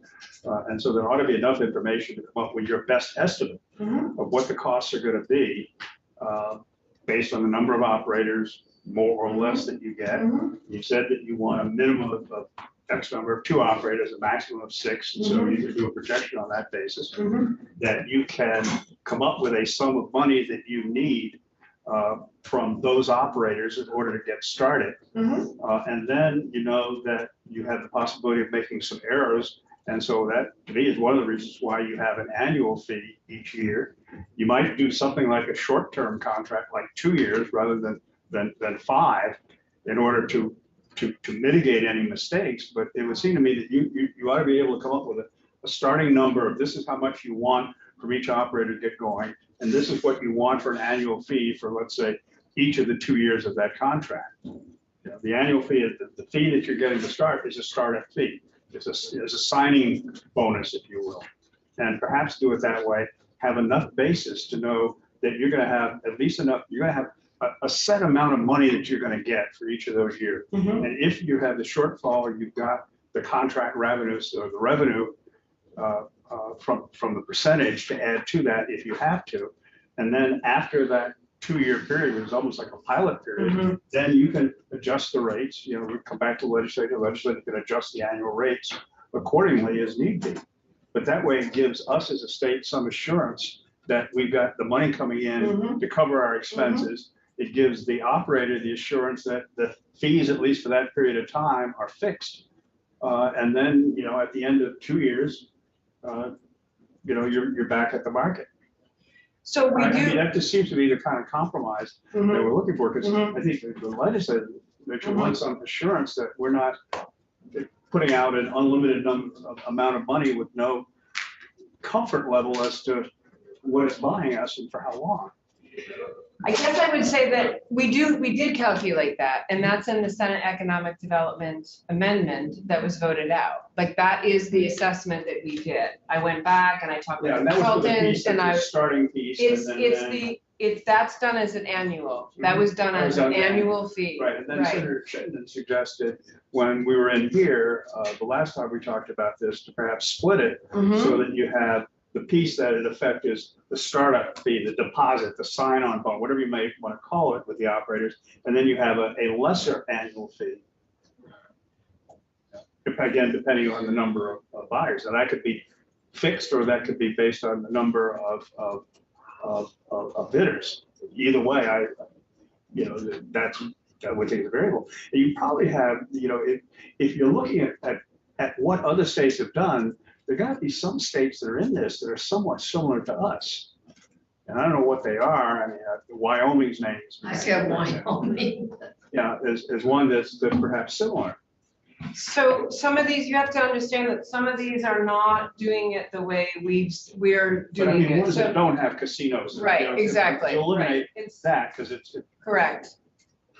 No, we live in the Puritan section. So I mean, at this point, I have put forward the Senate Economic Development Amendment. I tried to come up with a compromise and Appreciate that. I'm trying to be Yeah. as helpful and flexible as possible. I don't know what you need me to do. No, the failure is on the part of myself and the committee. At 5 o'clock yesterday, we started throwing numbers around, but we never sat down and said, this is our policy, our value. Mhm. You know, do we want to risk that some operators won't come here because our fees are high? Or do we want to ensure, that we'll get more operators because we have low fees, but we might not cover our costs? And we would have to dip in to the revenue, that's the income, revenue sharing, revenue that they're booking across the hall. And I have no idea what that amount I actually do. I talked to Senator Sears this morning. The money that they're booking is 1.2 million, and that's solely based on the projected revenues. It's not on the operating. I doubt that, I'm pretty sure they'll be treating it conservatively, but So it's booked at. There is a Is that risk. 1.2 million of expenditure 1.2 million is what they're projecting for revenue. for revenue? The booking is revenue, correct. so if we only get 1.2 million and we need to take 0.2 out to manage the program, then whatever they're booking it to is going to be short and we're into budget adjustment. But I just want to understand what they're booking at revenue, is that the earnings from The revenue share, the revenue share, it is not including any operating Correct. expense. it's for not including registration. any operating. So if we look at that expense, if we come up with, was it 1.5 million? Did you say? They're 1.2? They're booking 1.2 million solely based on the projected revenue share. So, I mean, almost any of the numbers that we've thrown out as far as initial registration fees and so on would more than cover that. But that's not, it doesn't need to cover that. That's No, based no, on I'm the saying in projected terms revenue. of looking at covering the expenses of operating the program without having to dip into the revenue that they're booking. Okay, so Randy, are you, I'm gonna just get a sense in the table. It's your position that you don't wanna dip in to the revenue sharing or use the revenue sharing if at all possible. If at all possible, I don't want to dip into the revenue sharing, but I know that that's the backup. In other words, That's the if backup. we're incorrect in the amount of money that we say we want to take in from registration, we have a backup position of revenue Right, to make it up. So at least we aren't losing money, that's all. right. And I think that would be should be relatively easy to do if their estimate is right, And we've got numbers that we've used, and we can play with them up and down. We can make it lower than what we've done. I think the proposal that Senator Chittenden had yesterday is perhaps a good way to do that, where we take an upfront fee and then we have a I'm fine with much that more modest proposal. annual fee. Sure. And fine, do it for 2 Yeah. years or whatever, that's. Well, we don't need to establish the contract term. Yeah. So I'm fine with your proposal. That works. I'm still looking for that spreadsheet. So I'm gonna go to the computer. Because that proposal, the first year, Jumping back to the screen. it gets you what you need. Lower. It's, yeah, but you were aiming to get in that first year, the 190. I'm forgetting the numbers. I think I've got to go back to yes. I'll try to share it on the screen. Okay, yeah, can you do that? I Can I- had a copy here somewhere, but. Can I chime in on a couple of things on the proposal she's brought forward? Yeah, I'm still trying to get consensus on, do we want to have the administrative fees cover the cost of administering the program? Once we establish that, then we can play with numbers. So Senator McCormick. Thanks on that. And I apologize, I may be the only one here who's quite this confused. We are being invaded. Yes, I am not entirely clear. You've got to shut your. Yeah. I'm not entirely clear on what the relationship is here, basically on who is paying whom to do what. We're the country bumpkins. God help the people of Vermont, we're in charge of their money in this regard. And we are dealing with the professional gambling business people. Are we hiring them to run our game for us? Or are they paying us a fee for the privilege of running their game in our state in exchange for which we'll get a cut of the action? I'll look at the commissioner. I Right. don't think I know the answer. Right, so, both, exactly. So, the way it works with online sports wagering in multiple countries in 36 states is the entity, whether it's the racing association or the casino or the gaming commission, in this case lottery, so this game, it's this department, this state, it's the Department of Liquor and Lottery. We contract out with operators to run those online sports mobile books. Yeah.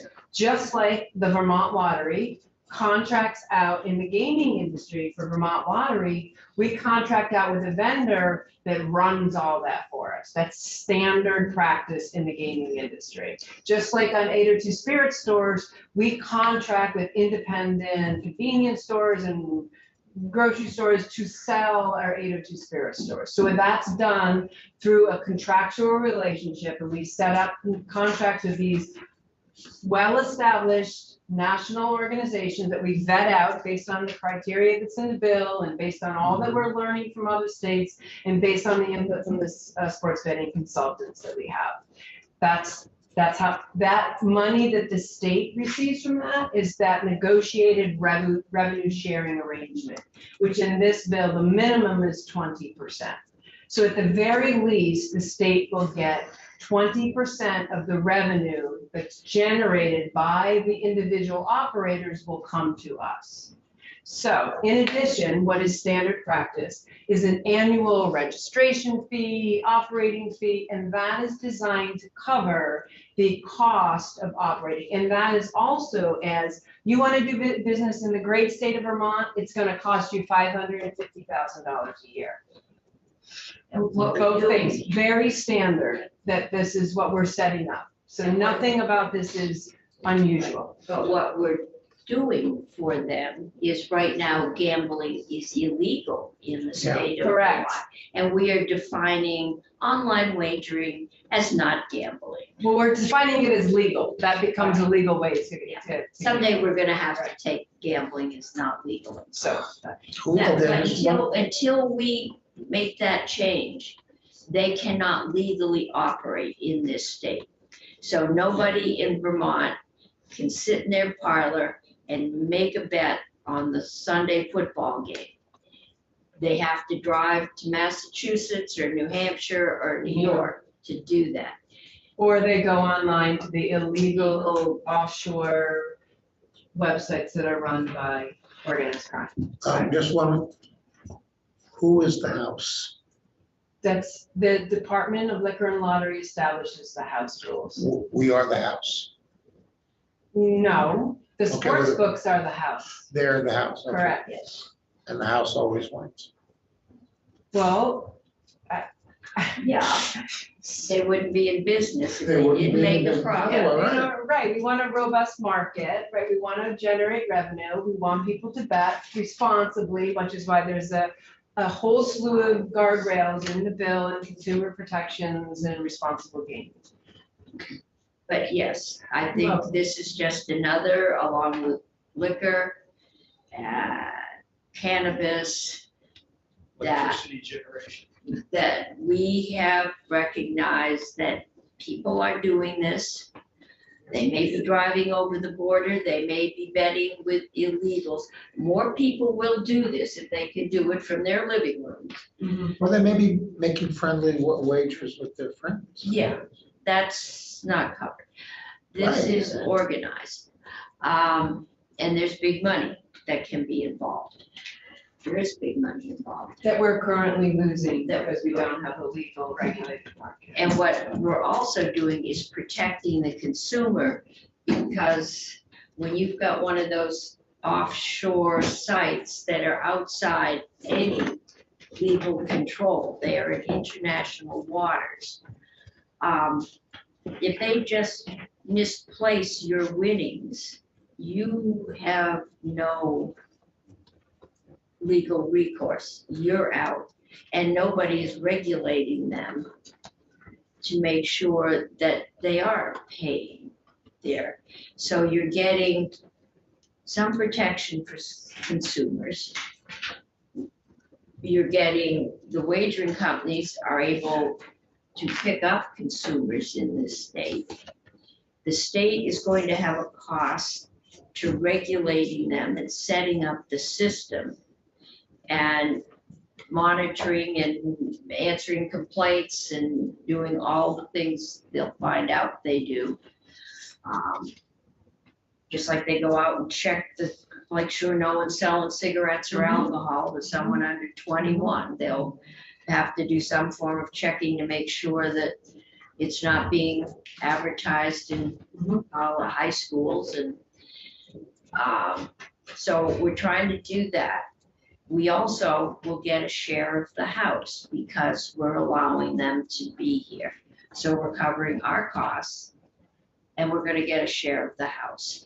The question is, if we don't cover our costs, then we will have to, by the fee, the annual fee, then we will have to take money out of the house share that we're getting in order to cover that, which is less revenue to go to good environmental programs in this state or housing. We just did that with captive insurance, we get for We gave money, yeah.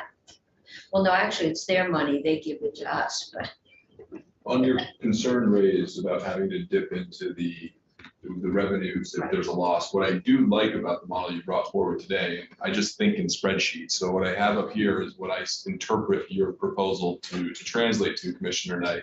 And that means the first year, if this were to go forward, if we had 6 operators, we'd take in $3.3 million in the That's first year. correct. And then if revenues did materialize, the 1.2 million, we can dip into that 3.3 million we had on hand the first year, Right. which would allow us the stabilization that the 3 years. The other thing I like about what you're bringing forward is 3 years is I think what we want. We don't want fly-by-night operators, not that any of the Representative President Cup, Woodley. yes. So I see merit in this approach, and I also look at these numbers. When you take the 3-year contract fee and annualize it, this is still more than what the House, but it's still less than the announced yesterday, and I think it's reasonable. So we are doing more once you're at 3 operators or more. And I also don't see a disincentive or incentive for the number of operators. It's a much fairer platform for operators to be chosen or not chosen. So I mean, I could go with any 4 of these. I don't want to stall this, but I do like what you brought forward because I think it addresses what we were talking about yesterday. So we're saying this is a median ground. There is less chance that we won't cover it than the 150 proposal for yesterday. Right. But it is lower than the consultant thinks we might need. Correct. Which means we may need to dip in to. I still think, I don't, You think you I can- don't think so. Okay. I think that the consultant had suggested something that was, again, they're saying there's a lot of upfront cost with an extra operator, and a lot of that is the contract negotiation. Now I have another contract where I have to have general counsel and time and money and reviewing all of that. That's a lot of upfront cost, which is another reason why I was suggesting that this per contract term makes sense, because all your money is coming up front, which is where all your administrative costs are going to be. Okay. So one of the things we built into the 550 is an ongoing $200,000 sports betting consultant fee. Senator Starr pointed that out there in our budget presentation. Are you going to need that? And I said, I don't know. We'll find out. I'll come back and you guys will know. So I think that the 550 is solid. It's, you know, I don't see where we're going to not cover our administrative costs and have to dip into the revenue share. I think we've really built a solid foundation, the 550, and then this way, based on additional operators, we're going to have, that's the last total column. Thank you, Senator Chittenden, right there. That's We're gonna have. That's after. That's what they get the first year, but it covered for the 3 We years. cover for 3 or 5, depending on. Correct, at least 3. We've said at Because least I think you had said that if this is a known operator that's operating in 30 other states and there haven't been any problems, the chance that you're gonna, other than setting them up, negotiating the contract, they're probably up and running. If you get somebody newer that doesn't have the track record, you might only want to give them 2 or 3 or, you know, whatever you negotiate. And at the end of that term, if there hasn't been an issue, because they may be newer and learning too. Okay, I've got 2 questions. okay, I got Senator McCormick. Who keeps the books?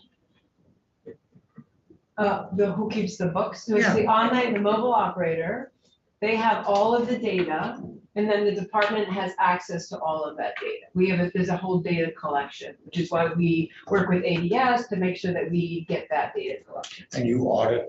Correct. We have auditing, financial reports, there's an auditing components in here. And we have a state auditor. Is he involved at all? His office involved at all? No, we hire independent third-party auditors for the. To look at their books. I Correct. think we Correct. might have some of the same issues we've had at other places with having the state auditor audit anything other than the portion of their books that comes. Yeah, we use independent private sector auditors. Yeah, our auditor doesn't No. audit. He goes in and he Correct. doesn't do a standard audit Correct. report. He isn't an auditor. He has. What do you hire? He has. Well, the state auditor has the ability to audit, but is not the auditor of record. Correct. To do the financial audit for this or for many other things like the lottery. But also what he does have is the ability to come in and examine any records that are produced as part of the audit and to indeed review that audit if necessary. So he has visibility into it, but it's on an optional basis. And he will point out to us any risks that he sees as we go forward. If he's got any issues with how our books are set up, he will give us that feedback. And there's the ability to do a forensic audit if necessary. And he's done that with the lottery, right? Not in my time. Okay. I don't recall going for. He hasn't I done don't a recall lottery. that. No. It's where there's an issue, but he has the certain things, there are limits, generally speaking, and those are established contractually. There are limits as to what he can do, so he's not necessarily in there trying to micromanage the books of Caesars or whatever. That's not his responsibility. That, yes. But it is to be able to look at things that have, that Yeah. involve the state and the state's The money. state and the state's fund and the state's risk. But Okay. I had just a couple of questions regarding what we're talking about now, because it seems it's evolved a little bit since we were talking earlier. In this case, if you're talking about 3 years, you're talking about a set term as opposed to an indeterminate term, is that right? What I had proposed in my amendment was that we would establish a minimum of a 3-year contract to address your concerns of an indefinite contract. So that tells you that at least at a minimum of 3 years. Oh, we don't have it up anymore. You did a great job. 3 years, those are the revenues. Correct, that that's you the get. revenue, correct. But then if the contract was 5 years, the revenue picture would be different in terms of what you would get. Yeah, and that's you can And do the net that. effect of each year, what you would get if you started with 550, because 550 over 5 years is different than 5 years, 550 over 3 years. So I have the figures here, okay, in my little pink marker. Okay. That's the 3-year estimate that we had. Okay. If we did 4-year contract, the equivalent of the annual fee, again, it's not an annual fee, would be $137,500. That's what the operator equivalency of an annual fee would be. Okay. The total amount would be $2.2 million. Okay, so it would go Okay. down if you did a 4-year. No, the total money goes up based on 4 operators. Now you have $2.2 million, right? 5 years, you have $3.75 million for 5 operators. And at 6 operators, you have $3.3 million. What I'm looking at is what you're getting annually. When you annualize it, the annualized figure for 5 years is different than the annualized figure for 3 years. And that's what you're getting each year. Is that correct? Correct. So the 5-year annualized, again, this is $110,000 is the annualized 5 years. $137,500 is 4 years. I can speak to what. Yes, please. So I think what the commissioner was trying to, Charles Martindale, what the commissioner was trying to reflect is having this discretion to have longer contract periods for the people that we anticipate will cost us less administrative burden. We can allow them to have that longer contract period. The people we're not sure about may cost us more. So we're advocating for that 3-year floor. So in other words, as you look at the contracts that you do, you may start out with a contract fee that is different for each operator, or you're going to start with a $550 for each operator, but then have different contract lengths depending on the risk profile of each operator. Exactly. The potential egg we could offer them is a longer contract period if we felt that there was someone that's not going to give us, that's established themselves and would not give us as much administrative burden to watch what they do. I have a question on that. I may pick up there, Senator Brock. So I'm not opposed to the line of thinking that you have with this variable contract, depending on the reputation and analysis of the potential applicant. But as the language I have in this email from you, this is what I'm showing on the screen now. So this says the department shall assess, and you drop the annual and operator fee of $550,000. Do you mean to say a minimum $550,000? So if you went to 5 years, you could also go to 600 or 700 in that negotiation term, or you want it fixed at 550 for a minimum of 3 years?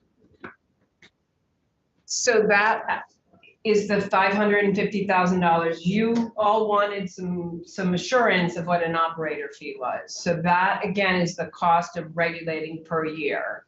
So I'm just trying to establish that rather than have 550 be every year, which might be too much money, we can do it over a contract term, which it speaks to the amount of money that's going to be upfront with the contracts negotiation. Well, so I'm fine with that, and you know this better because you've been wrestling with this, so I'm supportive of this, but Senator Brock, are you toying with the notion of if you have market established players that you anticipate to have less of a problem for you, do you want to be able to offer in your negotiations a 5-year term for something more than the 550,000, something slightly more? Or is that just of no interest and no value? Kind of an interesting complexity. Yeah. That if, at least from our standpoint, if we know, presumably you're not looking to hire operators who you believe are going to be risky to begin with. Of course not. And that be the case, the variable operator length of time based on that, I don't know the value of that. You'd be better to think about that, but it just seems simpler to say that, fine, we've got $550,000 per operator for a 3-year term is just simple and pretty straightforward. And then you come back to the legislature and deal with us regarding the terms and amounts for future years. Is that what you had in mind, basically? That's that's what I'm trying to present as an option, and I'm fine with Senator Chittenden's option. I'm just trying to. I'm thinking that when you're setting up and negotiating a contract, you're gonna need something to negotiate with. So if the fee is set, the only variable is the length of the contract. If we say the fee is this and the contract is this, then we don't have anything to negotiate when I'm assuming we want to negotiate for a bigger revenue share. Right. And that's part of the theory with. That's the thing you're negotiating with is the revenue share, isn't it? Yes. Well, that's what you're negotiating for. Right. So this is what I have been saying all along. It's what the Sports Betting Study Committee has been saying. You give the regulatory agency the authority to negotiate the contracts. So even the 20% minimum revenue share is not something that the Sports Betting Study Committee had recommended. So that right there is impeding my leverage because you've already established a 20% minimum. Well, actually, the House has established. Sorry, yes. Someone in this. We have not. Yes, so, correct. So I'm trying to provide the information that the committee needs in terms of what our expected administrative costs are. I've done a lot of different analysis. I don't want to agree to more restrictions that are going to further impede my ability to negotiate the best deal for the state of Vermont. I did speak hard to this committee that you had basically asked economic development to let you do your job. So we want to make sure we cover our costs, but we also want to be able to negotiate a revenue share. Mm-hmm. So the more things we tie down in law, the less you have to negotiate with. The other body has tied down a minimum of a 20% share, which I remember hearing was the high or the high. Yes, it's what the operators had indicated to us was the maximum that they would accept in statute. If you look at the range of tax rates in statute, if that were 20% in statute, that is on the high end, correct? So you don't have the ability to negotiate with the 20%. It's there in It's the there. house, right, Bill? And if we set the term and the fee in statute, you don't have the ability to negotiate there, Correct. which makes this a take it or leave it, pretty much. What do you have to negotiate with? Absolutely. You have a valid point. Okay. So what I like about being able to go longer for that stability, and I do see benefits of being able to have shorter terms for any questionable characters that you're really, not questionable, it's for long term, but somebody with less of a long-term reputation to have a shorter term contract and possibly not renew. But if we soften your language to say a minimum operator fee of $550,000 for a minimum of 3 years, doesn't that give you some little more flexibility? So that if you do work with a revenue share that's 20% and somebody else is 25%, but you can play with those things, or am I off? I think that's fine. The minimum, what we've established as a potential administrative fee is 550,000. So if you say a minimum, that gives me the flexibility. This doesn't say minimum, but. No, you you're want to- suggesting. Yeah. Yes, I'm fine with that. So a minimum of 550. Correct. And a minimum of 3-year contract term. That gives you more negotiating. Correct. Okay. Correct. So if you got a longer contract, you could get a higher fee. I would assume that there's also some setup costs on the other side.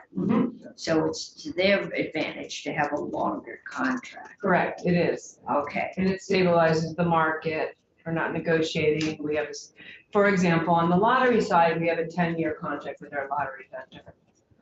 We may get there. I think this is just new for us. Correct. And we're frightened. Well, you're asking good questions. Does anyone want to talk about the 20%?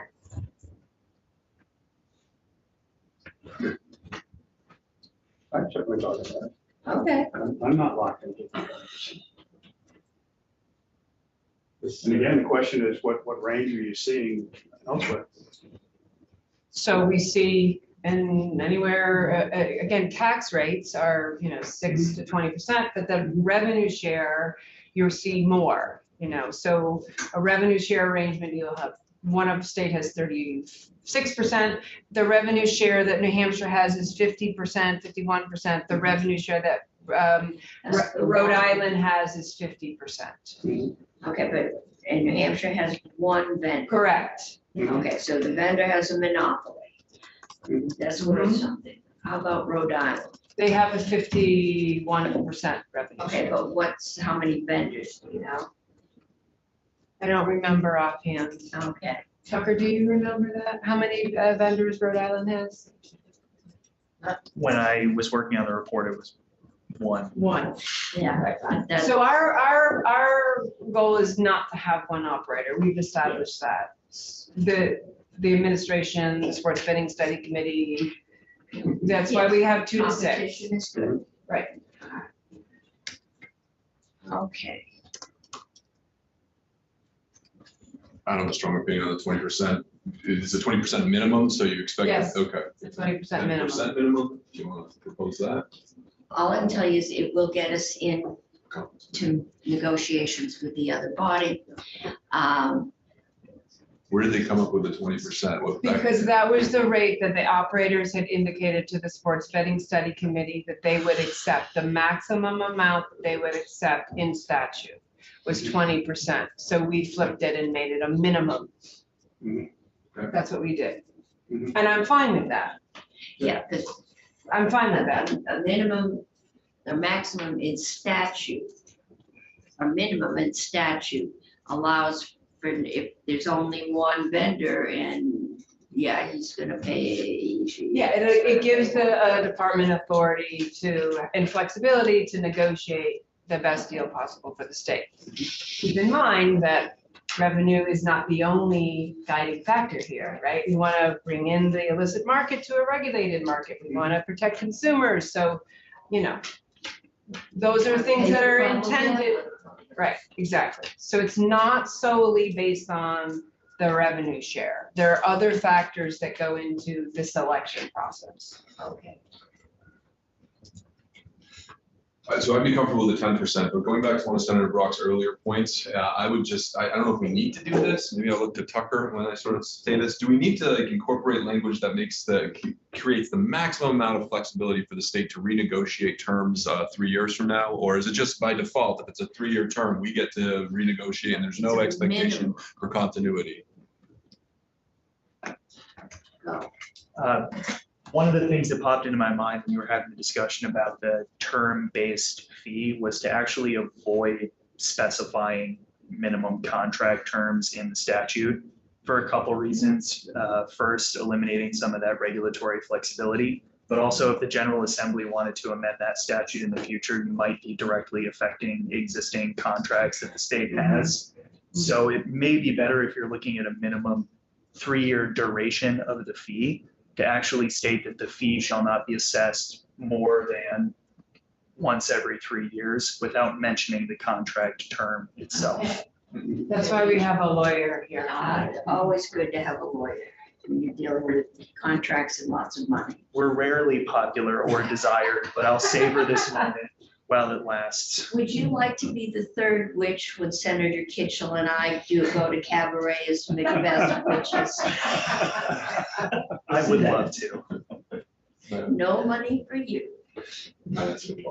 So say we go to 10% and that gets through, and it's 3 years from now, we just don't feel like we're getting enough in the gaming industry. Do we need any additional language that maximizes our maneuverability to say, well, we're not going to renew at the end of this term unless we have, or is that just by default? That's the contract end and we have whatever we can do whatever we want. Am I making any sense with this question? You're making some sense. What would likely happen, and this is me crystal balling and maybe not having the best footing here, is that if you were to potentially increase from 10% up to something else, you'd likely include a transitional provision that would say that the new revenue share, minimum revenue share, would be used for contracts that are being renewed after the effective date of the act. Last question on this. Does that mean we rightfully should do something now with these actions to protect our interests 3 years from now at that stage? I would have to think about that question. You're still making sense. All right. Okay, so, of course, the opposition is sitting here in the room and we're broadcast live and we'll be there on the internet forever. So this is not the best way to do your negotiation strategy. People's business. If we feel comfortable, not us, if you feel comfortable with the 550 and set that will be the fee for 3 years. Don't mention any contract. If it's a 5-year contract, 2-year contract, that 550 is it, and it will come back to the legislature depending on experience. And I wouldn't have a problem putting in the purpose of this fee is to cover the administrative costs. So, you know, it would, but set it for 3 years that everybody The knows. fee covers 3 years. Is that what Right. you're proposing, Tucker? That it become a 3-year? What did The you? department would be limited in how frequently you Correct. assess it. And Correct. that would be We not can al- more than once every 3 years. Correct. Without respect to the contract term. Correct. It would be the same. with So the that 5-year actually is contract. good because it allows us to assess that once every 3 years. But it wouldn't require a minimum contract. Correct. For 3 years. Correct. That actually is good. When you that's say good. assess the fee, it wouldn't specify what the fee would be. No. No, it does, the 550,000. It's No, no, for I'm the talking first about 3 future, years. for future periods. Right, Future periods, but this time it would be 550. yeah. Yeah. I mean, Like that. there's inflation, we're working on estimates, but no actual experience. Right. We don't have a whole lot to base it on. We haven't run any casinos. But that, you can do a 5-year or a 6-year Correct. contract, but there will be some risk that, or well, it also might go down if we find out if we put in there that this is to cover the administrative overhead of this program. Because I can see where there would be concern that we might like to be able to take a little bit off the top. I don't know, but if it was on our side, we'd be doing that.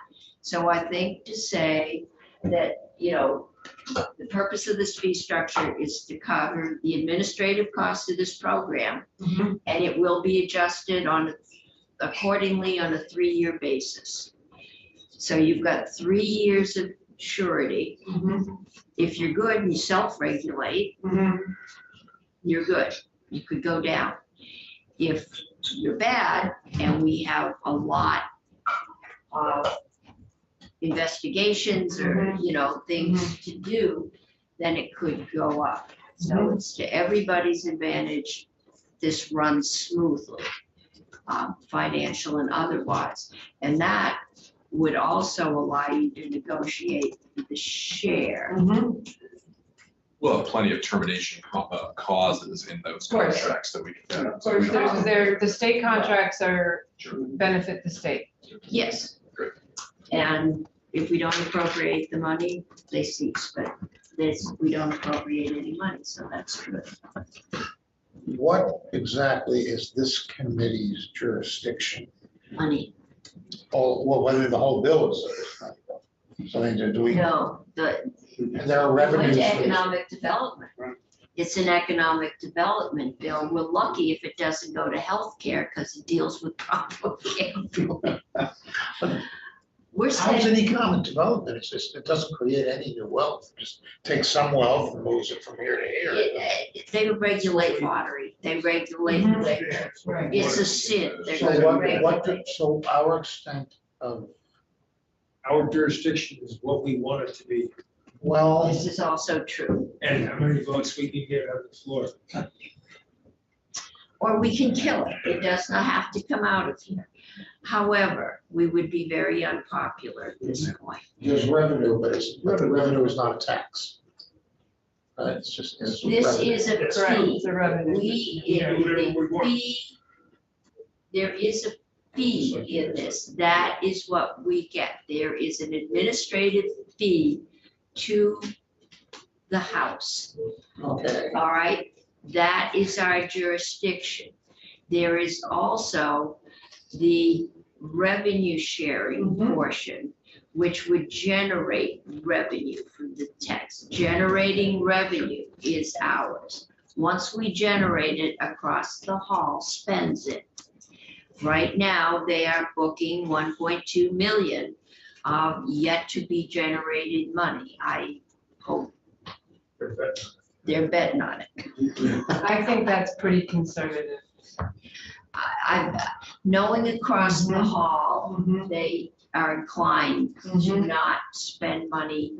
They don't have, some of us do remember what it felt like when previous legislatures did that, and it was extremely painful.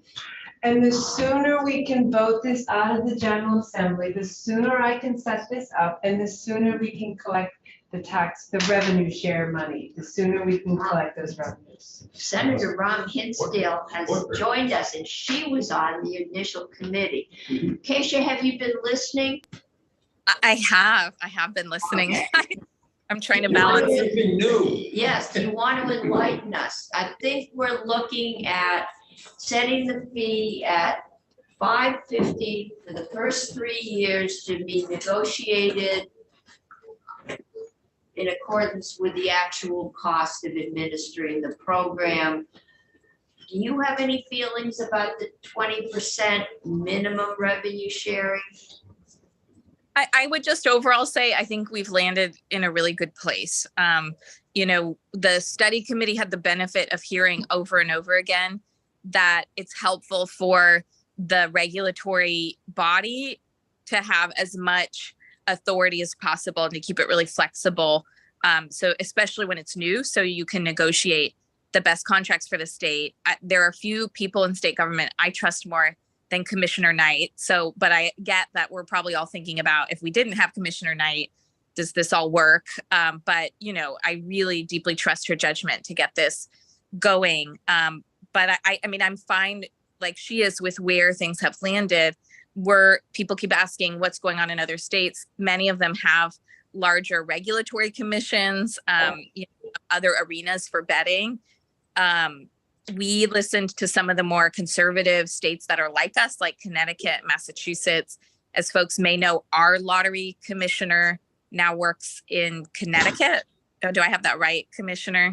Former lottery commissioner. Former You want lottery. to do another one of those sheriffs living in New York. Former. You know, and he emphasized over and over again that it helped to create a safe, flexible, and, you know, a program that's in the best interest of the state, to let the commissioner do their work. This bill has probably seen less hands on it, or less fingerprints, than most bills for that reason. And I think, you know, this committee did its due diligence. I'm just sorry I couldn't be more of a part as I balance things here. But I just want to make sure to say how much, you know, Commissioner Knight, who chaired the study committee, you know, had our imminent trust and got a unanimous vote from our study committee on a really flexible regulatory process that can be looked at year after year, which I just have no doubt we'll want to do. But I think this gives her the best start that she needs to get the industry going, which I also want to thank Tucker at this moment, because he spent a lot of time, you know, getting us to this point where I've heard the committee say some of us will vote for it and some of us won't. It's a new vice to introduce in the state, you know, but we have looked at this issue probably 8 or more years. And we now have the benefit of a lot of other states' experiences. And I think where we're landing is a really good one to take advantage of those other experiences. Okay. So I think where we are is we're going with the 550 for the 3 years to cover the administrative costs. It will be renegotiate, or it'll be set every 3 years, at least initially, to reflect the actual cost of regulating the program. We're going to leave it as a minimum of 20.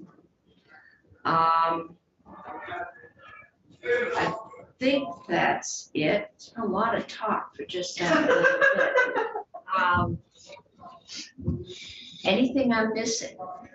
I think you've covered it. Okay, Tucker. Operator fee and the revenue share. Up, and as soon as you get it drafted, like tomorrow or Tuesday, we can get it up for a vote. Yes. So I'm this negotiating percentage of the house take. When we did standard offer for electricity, we offered a certain amount. We said we pay you a certain amount.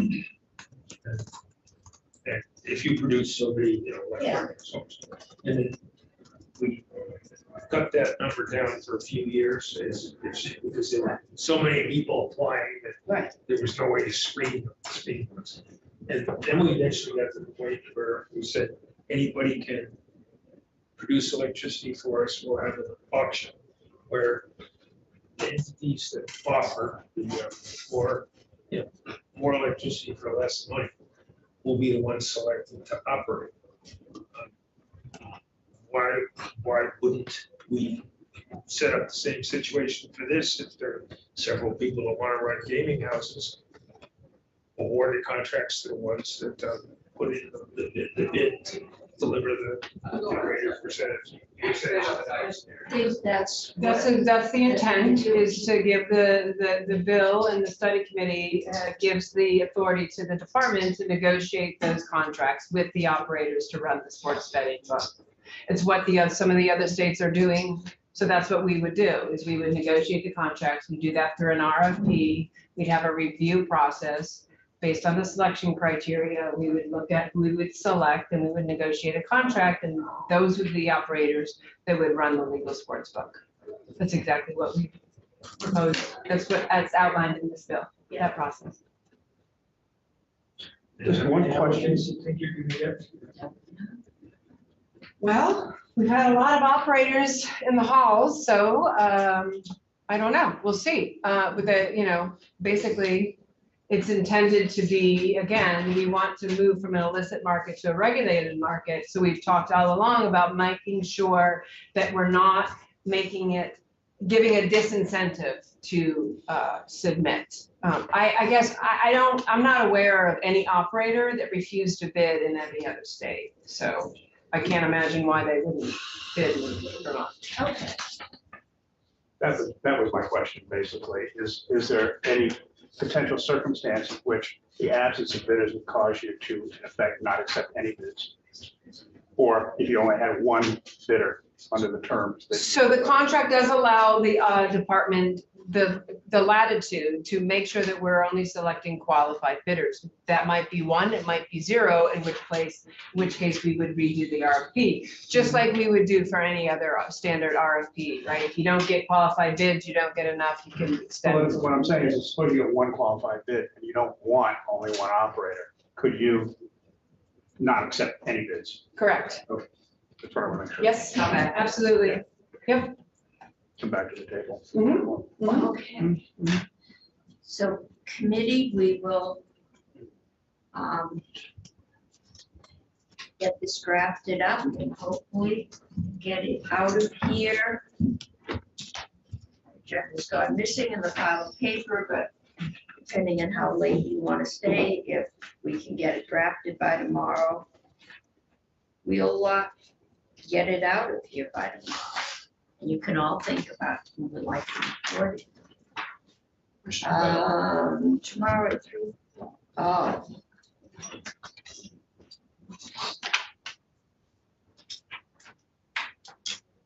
I'm just looking at maybe Tuesday. You're looking at tomorrow's agenda before we get it out. Supposed to be in Berlin 5 minutes ago. Would you mind if I? Yeah, I don't mind at all. No, I understand that there's light outside of this room. Okay, thank you, Commissioner. Thank you, everyone. Walked more than one committee through this excruciating process. Okay. Painful, I know. Patrick, It's fine, it's all good precedent. I'm trying to wrangle in my anxiety. we're not. Started up and running. Okay.